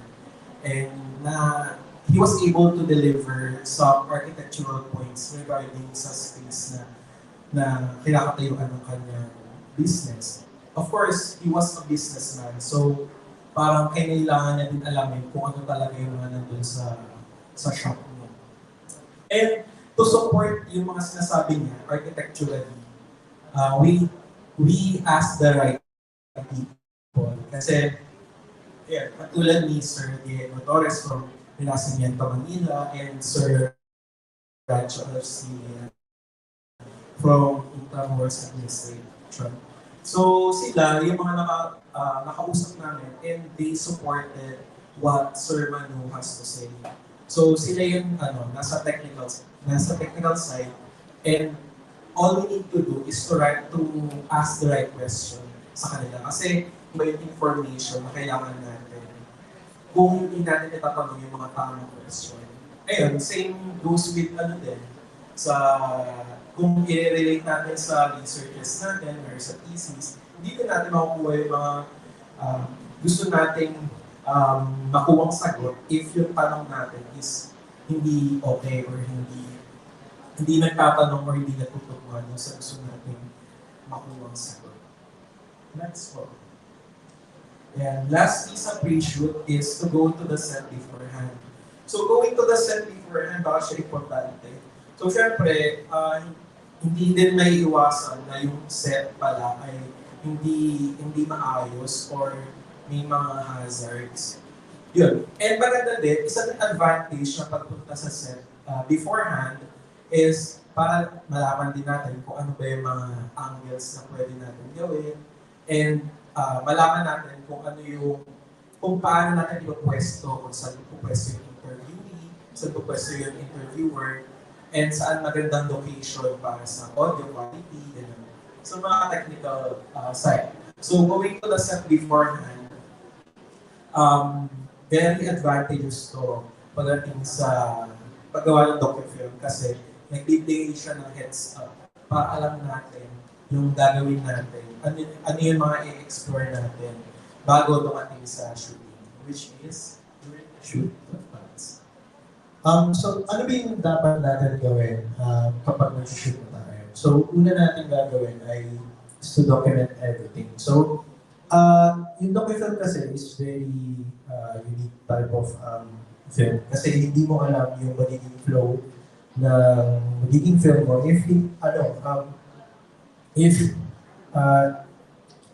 since question based siya. So hindi mo alam yung magiging context ng magiging film mo. So as much as possible is i-document mo from the start hanggang sa finish ng shoot mo. So kunyari, if ever man na may pupuntahan ng case, then i-document na lahat, yung bawat sulok, yung mga tao, kung ano man yung na-observe or kung ano man yung nakikita. So, kasi magagamit siya dun sa mismong final product or dun sa mismong video editing na. Kasi mas okay na kung marami kayong footages cases sa kulang.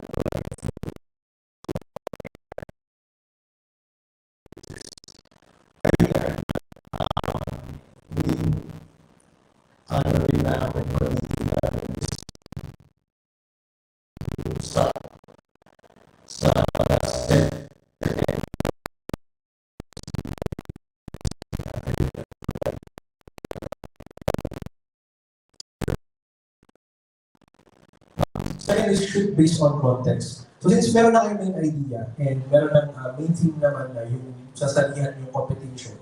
So kunyari, adaptive reuse. So syempre, ang mga footages or mga montage na kukuha naman is related dapat sa adaptive reuse.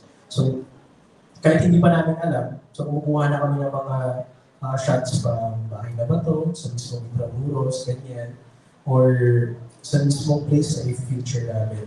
Kasi most likely, or parang nag-a-assume na rin kami na yun at yun ang sasabihin ng i-interview namin. So, next. During the shoot, so kailangan nyo i-stabilize yung camera nyo. So, since interview-based siya, so kailangan mo talaga na tool para ma-stabilize or para may still yung kuha dun sa isang subject, especially pag sa interview. So, isa sa mga main na ginagamit ay tripod, lalo na pag sa mga interviews. Pero if ever man may mga montages, if afford man natin or meron man tayo, gagamit tayo na gimbal or a stabilizer din siya for montages. Kasi ayaw naman natin na maging shaky yung pag-capture ng mga videos natin, montage natin. And if hindi man yun magawa ng paraan, so dadaanin na lang natin yun sa mismong video editing, which is merong plugins sa mga video editing softwares na i-stabilize siya yung mismong footage. Pero not every time, kailangan natin i-stabilize yung mga footages natin if medyo shaky siya. Minsan kasi, kapag i-stabilize natin siya through Premiere or video editing, parang nawawala yung pagka-rawness ng video or footage. Kailangan mo rin na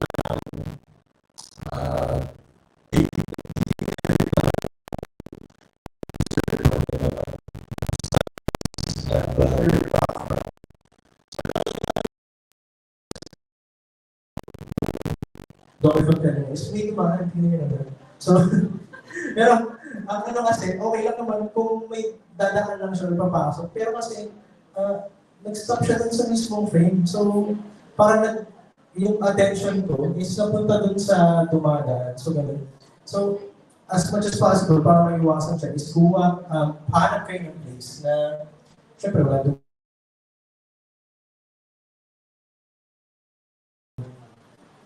Ayun. So, next.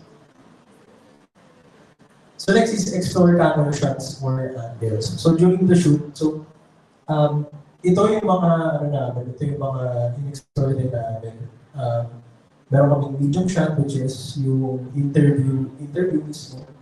Bird's eye view, wide shot, low angle, close-up shot, and bird's eye view. So yun lang yung mga shots na ginawa namin. And ayun, kailangan natin to kasi hindi to, nakakapagbigay to ng different flavor dun sa docu-film natin. Kung hindi siya nakaka-boring tignan or nakaka-boring panoorin kasi iba-iba yung pan ng camera niya. Pero, syempre kailangan pa rin, nakadepende pa rin sa inyo kung ano yung dapat shots na kailangan gamitin sa isang subject or sa isang piece. So next is set your interview in a peaceful location. So, during our second docu-film, swerte naman kami na tahimik yung Papakape. Papakape pala yung pangalan ng restaurant dun, ay yung coffee shop dun sa Fort Santiago. Pwede nyo siyang i-check ngayon. So, naman, since nasa dulo siya ng Fort Santiago, tahimik talaga siya. And ayun, sinuwerte naman kami. And ayun, mahalaga na mga pag-set na interview sa isang peaceful location para mabawasan yung ingay doon sa paligid. Kasi mahirap din siyang pakinggan kapag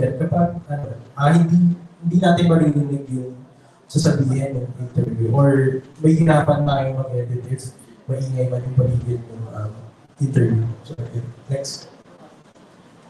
So for post-shoot, more on video editing na yung ganap dito. So, next slide. Okay, so in video editing, so kailangan mo maging consistent to your approach or style. So, kahit video editor ka, kailangan meron kang vision or meron kang style sa kung paano mo siya i-edit.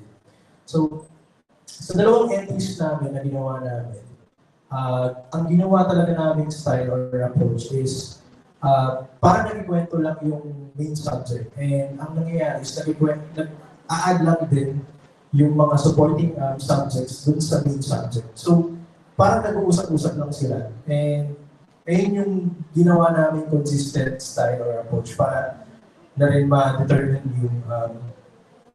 yung identity ng ginagawa ng docu-film. So, in video editing din, so kailangan mong gumawa ng flow para mas maging efficient yung time and kung paano mo siya i-edit. So, ito yung mostly yung ginagawa. So, first is, wait lang. So, first is, group your files. Since marami kayong footage and marami kayong shoot and in-interview, so kailangan mo i-group yung mga footages mo into files. So kailangan mo siya i-group into folders para hindi siya mahirap hanapin if ever na mag-edit ka na. Then next, check the transcript. So, since interview nga yung base ng docu-film, so ita-transcribe siya and kailangan mo i-highlight yung mga important details na mga sinasabi nila para ma-include dun sa mismong timeline ng video edit.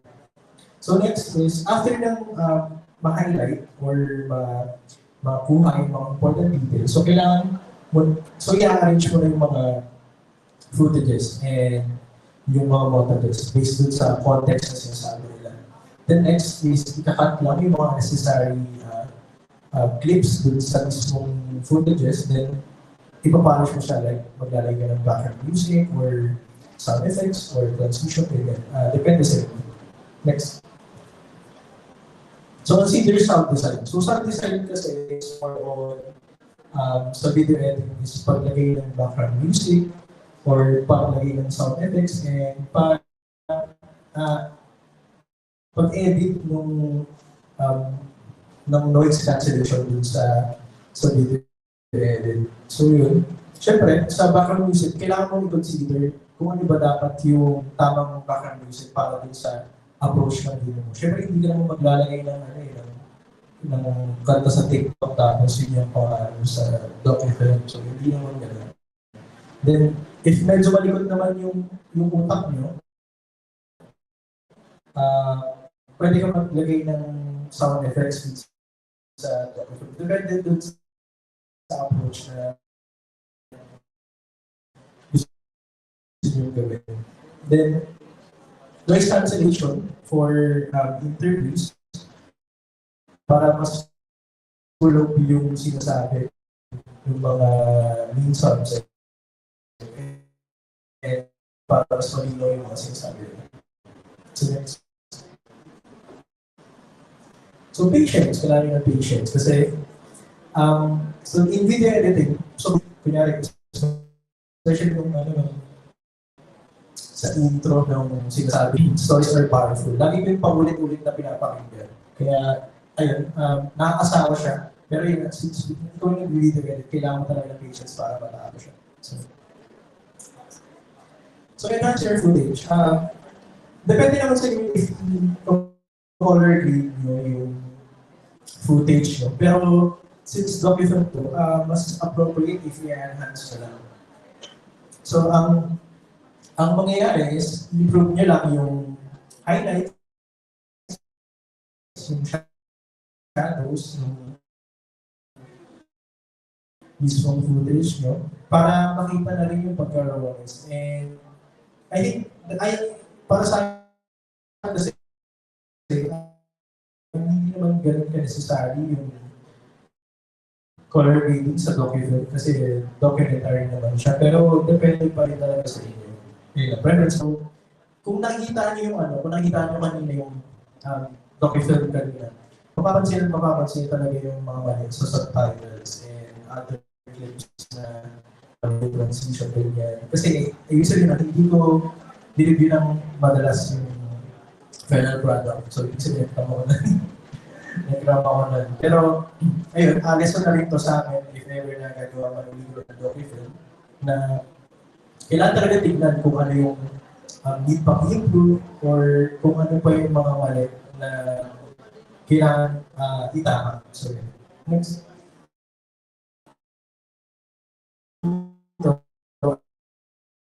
Nakaroon na sabi na so yeah, and na-encounter nyo na ito, di ba? Kung na-encounter nyo na ito sa mga videos ni Kong TV, yung kilala kay Kong TV na may mga nagtatanong sa kanya kung kailangan mo na magandang equipment para mag-video ka or gumawa ng mga vlogs. Yan ang next slide. So, nakita na eh. So, ang sagot dito is hindi. Kasi, as long as meron ka namang idea and alam mo kung paano mo siya i-execute, hindi naman necessary na maganda yung footage mo. So, ang pinaka-main purpose talaga ng paggawa ng docu-film or paggawa ng film ay, next, is to tell a story. Ayan, makita nyo lang kasi sa akin. Pero, ayun, yung pinaka-purpose ng docu-film is to tell a story. Na sabihin yung stories or background behind the structure na i-showcase or ipapakita. So, yun ang pinakamalaga doon. So, kasi nga, stories are powerful. Okay. So, isa ba? Stories are powerful. Thank you. Thank you.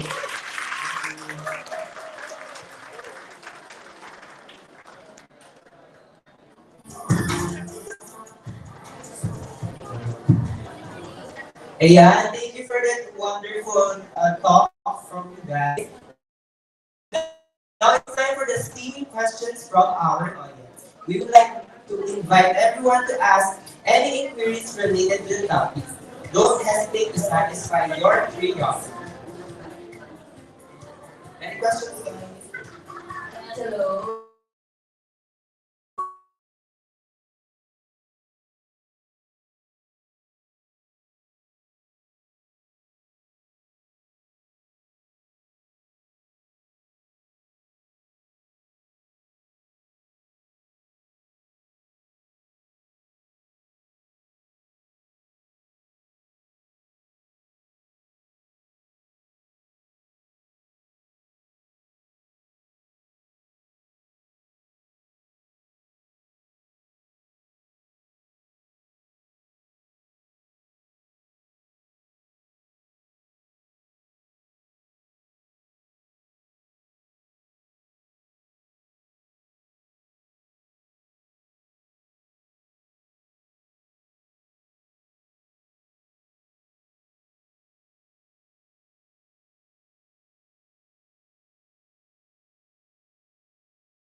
Is ayan na, bale, ano na siya every year. So, we are looking for, I think we are looking for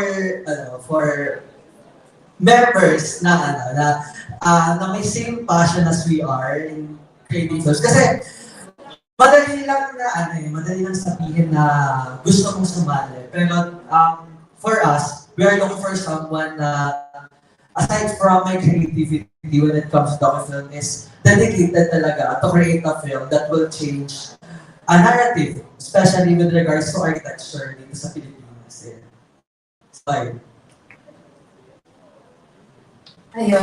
ayun din, bukod sa sa goal namin yung maging iwan, goal din namin na makapag-train, since kasi members din, pero we're not going to have a org talaga kasi meron naman tayong org talaga dito sa PLM, which is partner namin. And then, we are willing to train yung mga gustong sumali sa competition regarding dito sa architecture. Well, for us, hindi siya talaga necessary na need namin ng members. Kasi I know na there are a lot of people ba na who wanted to tell a story. Because filming is not about us telling a story, but the people who wanted to tell a story. ayun yung gusto namin mapakita sa tao. Kasi we're just parang gamit lang kami na parang naging medium lang kami sa mga tao.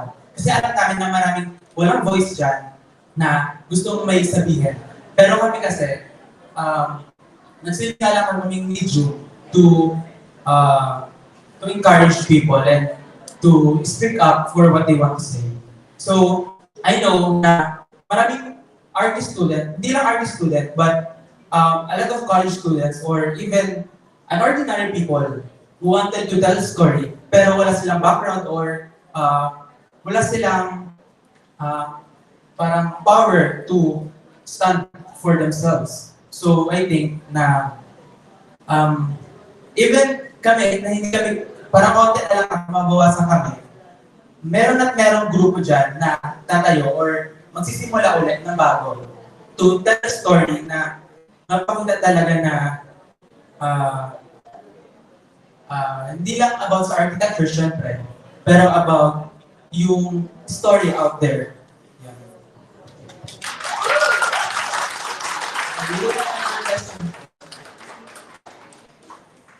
So, ayun. I'm Tel from Block 3-1. Tapos yung tanong ko, despite your differences in year level, what do you think is the asset of your group na nag-pave na way niya para makapag-create ng isang quality output?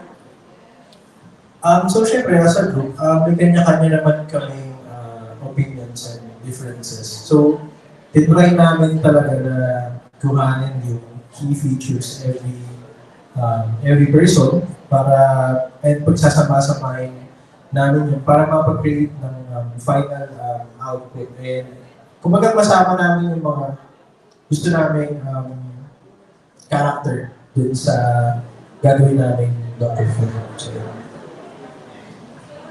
ako for me personally, hindi ko naman tinitreat masyado yung differences in year level as differences talaga. Kasi when we all graduate naman, hindi naman din natin mapili kung sino yung makakatrabaho natin. And as we are students pa lang, we have the same stand on our passion, which is to create a docu-film. So hindi porket mas higher batch from the pants, is kami lang ilang. Pero yun lang, parang kailangan lang namin i-balance and kaya nga yung kanina dinascuss namin, list down your ideas kasi ayaw namin maiwan yung mga ideas, how matter small the idea is. Important yun kasi yun yung part ng bina-value mo as someone na gusto mag-create ng docu-film. So, for example, ako, may mga values ako na hindi direktang agreeable sa values ni Pats.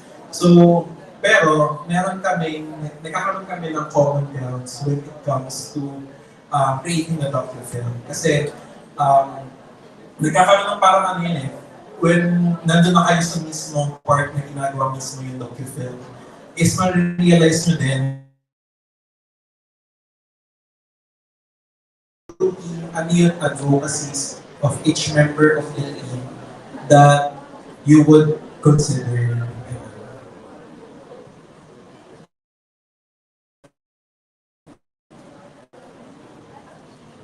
Ayun, so kaming members namin, so hindi naman namin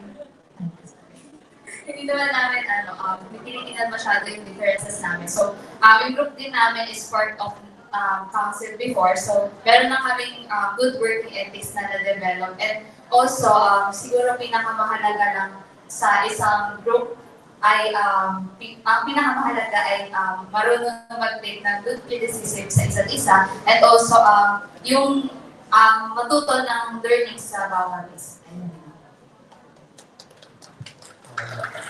Everyone have last question. Hello.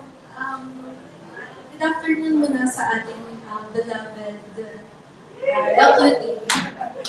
Question ko is, since nabanggit niyo na documentary should tell a story, so I think it would be fair na ma-relate din namin yung story niyo. So, you also mentioned yung passion. So, what keeps the fire going? Do you have someone or experience?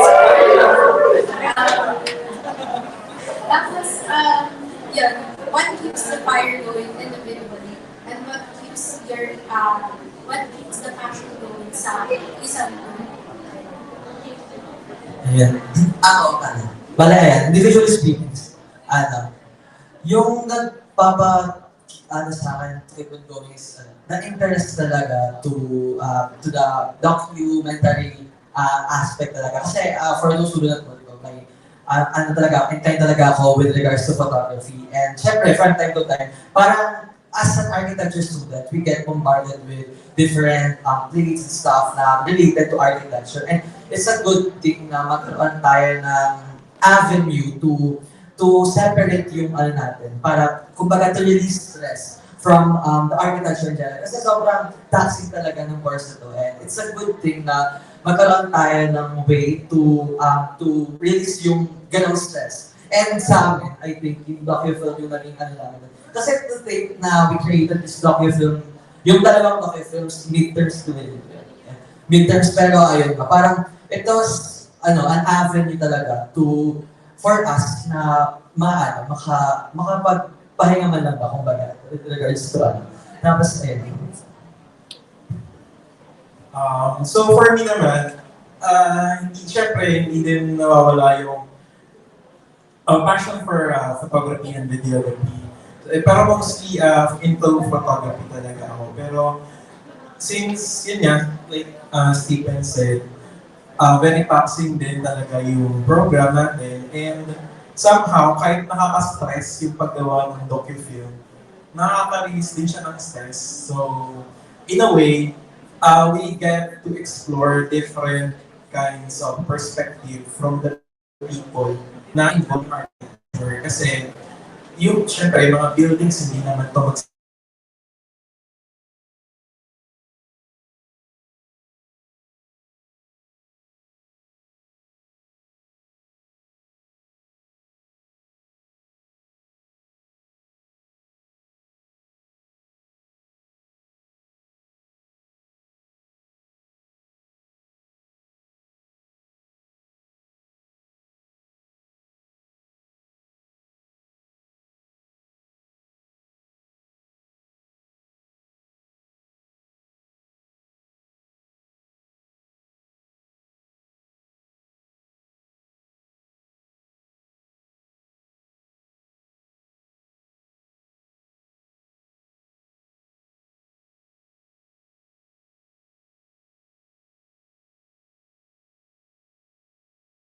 especially sa Quiapo, sa Recto, ganyan. And kapag nakakita ko ng something interesting, pinipicture ako sila, and I think parang hindi sapat yung pagpipicture eh. Parang minsan iniisip ko rin na gusto ko rin silang like i-document din, gano'n. So, more on hobby lang din talaga. Kaya, ayun, mahilig lang talaga ako dun sa experience. So, ayun, so last sige na. Ayun na naman, so yung na-pressure naman guys. So sa short film naman, so siguro happy na dito. And for me, hindi kasi ako mag-discover ng mga bagay na gusto ko i-try parati. So isa yung short film sa matagal ko lang gusto i-try din, and nag-enjoy ako na to explore more about sa people and sa stories ng iba. So, ayun na naman yung inspiration ko sa studios. Pero yan, when it comes to fire fire for this to kasi, syempre, pag start na ng competition, syempre hindi na natin gusto dahil sa passion. Syempre gusto natin manalo. Pero yun, aside doon, I think,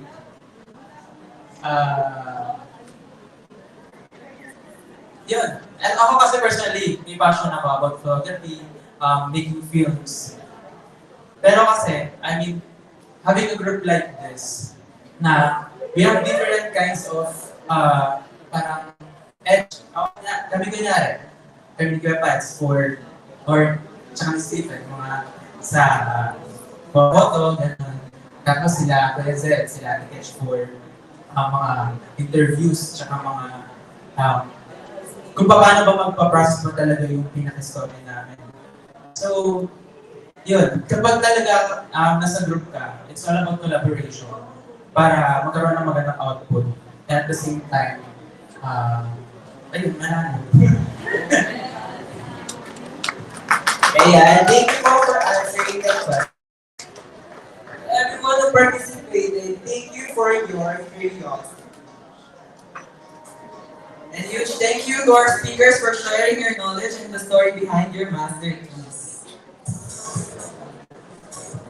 Now we would like to show you guys our gratitude by presenting this certificate of appreciation for being present here with us today. This certificate of appreciation is hereby presented to Ian Gabriel Padua, Zedric Garcia, Judith Caneja, John Stephen Labore, and Keisha Osinor for imparting their knowledge and insights as guest speakers for Juxtapose 2024, entitled Sin and Sensitivity, Exploring Gender Inclusivity in Career Development, awarded this 22nd day of March 2024 at the Association Marine Officers and Seamen's Union of the Philippines.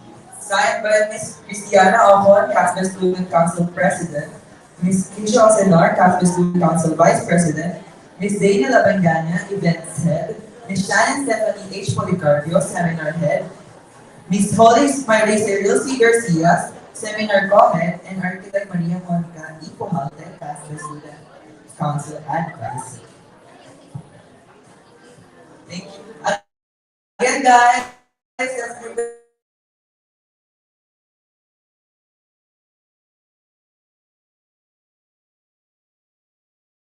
a round of applause. We have another chika na dapat nilang malawar partner. Kakayahan. Of course, let's get into it. For this year's Juxtapose, we will be having a filmmaking and photography competition. And wait, there's more because this competition is an open university-wide contest, which means all students from the Pamantasan region. Imagine partner, nakakarating na tayo sa ibang colleges. Nag-expand na tayo. Complex ay nasa ibang school na tayo. Yes, that's right, partner. And regarding the theme for the filmmaking and photography contest, of course, participants should create their work that revolves around our theme of inclusivity in career development. It should emphasize the significance of embracing diversity, providing people opportunities, and fostering inclusivity within the architectural community.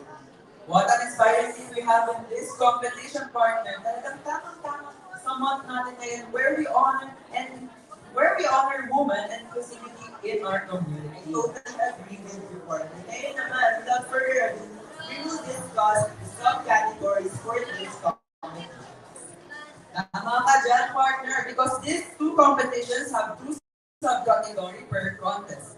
The first one will only have the participants from CASBE department. Ibig sabihin tayo lang guys. So, it will be judged by other college deans as well as our invited guests. On the other hand, the second subcategory participants involve all the students from PLM. So, yung mga nanonood sa ating Haribons dyan, pwede kayong mag-partake sa competitions namin. And the judges from this competition will be from CASBE faculty and other invited judges. Now, let us discuss the guidelines for the filmmaking contest. First of all is the university-wide category. Again, this is for the university-wide category, which is entitled Beyond the Palette, Embracing Diversity Through Film. The only first 12 groups to register can join the said competition. Each group must consist of a minimum of 3 members and a maximum of 7 members. So partner, 12 groups lang yun. So guys, bago pa kami mag-post ng pub or registration, sana nakabuo lang kayo ng group. Groups kasi 12 groups lang. Makakapasok. And it's important to note that the student council, executive officers, and committee representatives involved in the organization of the competition are ineligible to participate. This ensures fairness and equal opportunities for all students. Now for the other subcategory of the filmmaking contest, this one is specifically for the CASBE department, which is entitled Belonging, Bridging, Building. Each group must consist of a minimum of 3 members and a maximum of 5 members. Again, council head officers and committee representatives who work on this competition are ineligible to compete. Furthermore, all entries from the participants should have a duration of 7 minutes and a maximum of 10 minutes only, as well as a submitted poster of their film. The deadline of submission will be on April 7, 2024. Let me repeat it. The participants should have only 7 minutes minimum and maximum of 10 minutes only, as well as a poster for their film. The deadline of submission will be on April 7, 2024. Grabe naman yung partner. Alam mo, I can't wait to watch the films na magagawa ng ating mga participants. You know, isn't it exciting? Ulit. Wala na, ayoko na. And now, may isa pa tayong competition, ayun yung photography competition. Now, let's talk about its guidelines. This photography competition welcomes participation from students across all colleges and year levels, and note that pamantasan ng lungsod ng Maynila. However, individuals holding position as council heads for this event are ineligible to participate. To ensure fair competition and encourage participation from all colleges, participants from the College of Architecture and Sustainable Built Environment, or CASBE, will have a separate bracket for judging. Deadline of registration will be on March 24, 2024.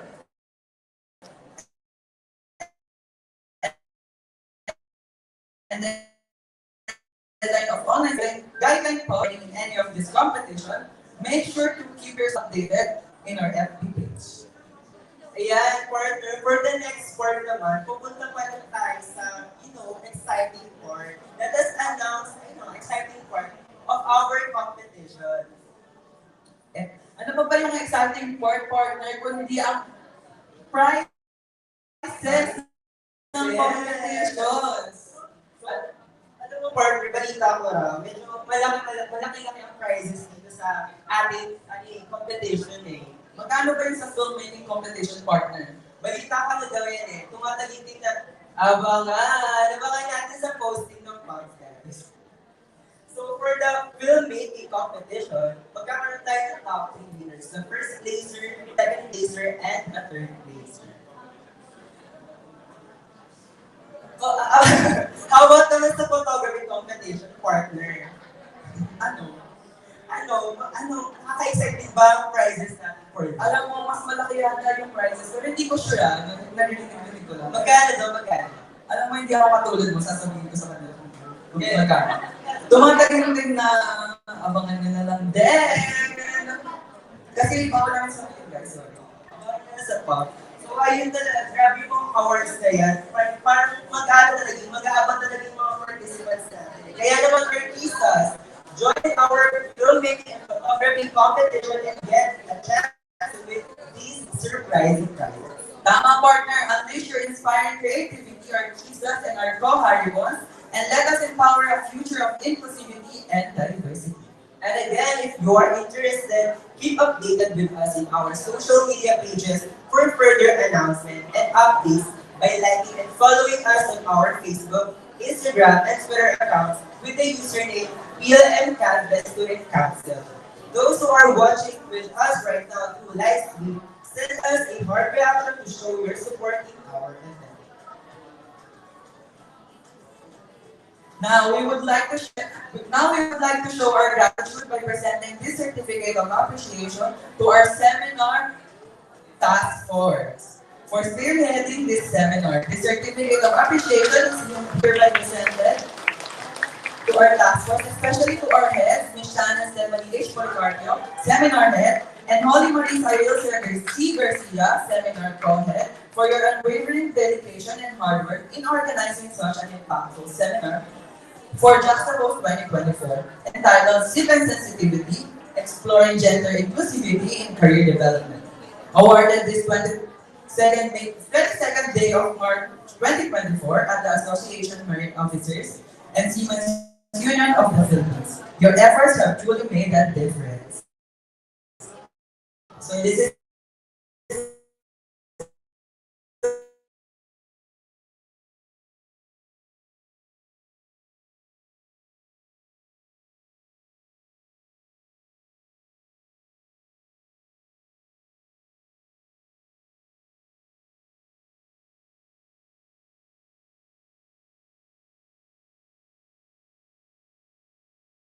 first day of our month-long event, guys. Once more, thank you very much to our speakers and audience for today's seminar. We hope that you all have gained a lot of knowledge and foster a gender film of architecture.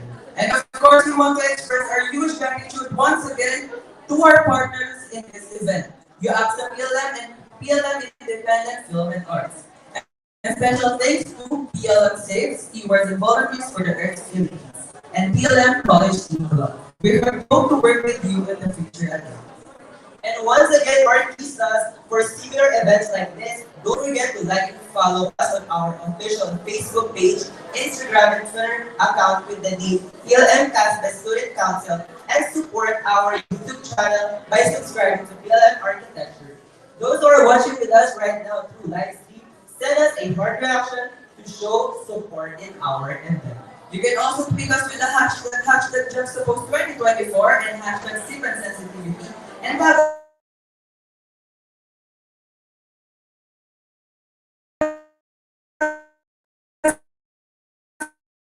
on your IG stories with your And guys, this is it today. We are glad to learn more with you and strive to create a better future where every architect is empowered and recognized.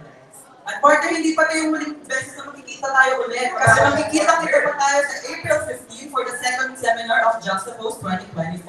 And don't forget to consider joining on our filmmaking and photography competition. And on April 15 as well, all entries will be displayed and premiered. So see you there, artistas. But before we part ways, we can take this chance as well for a photo op in an orderly manner later.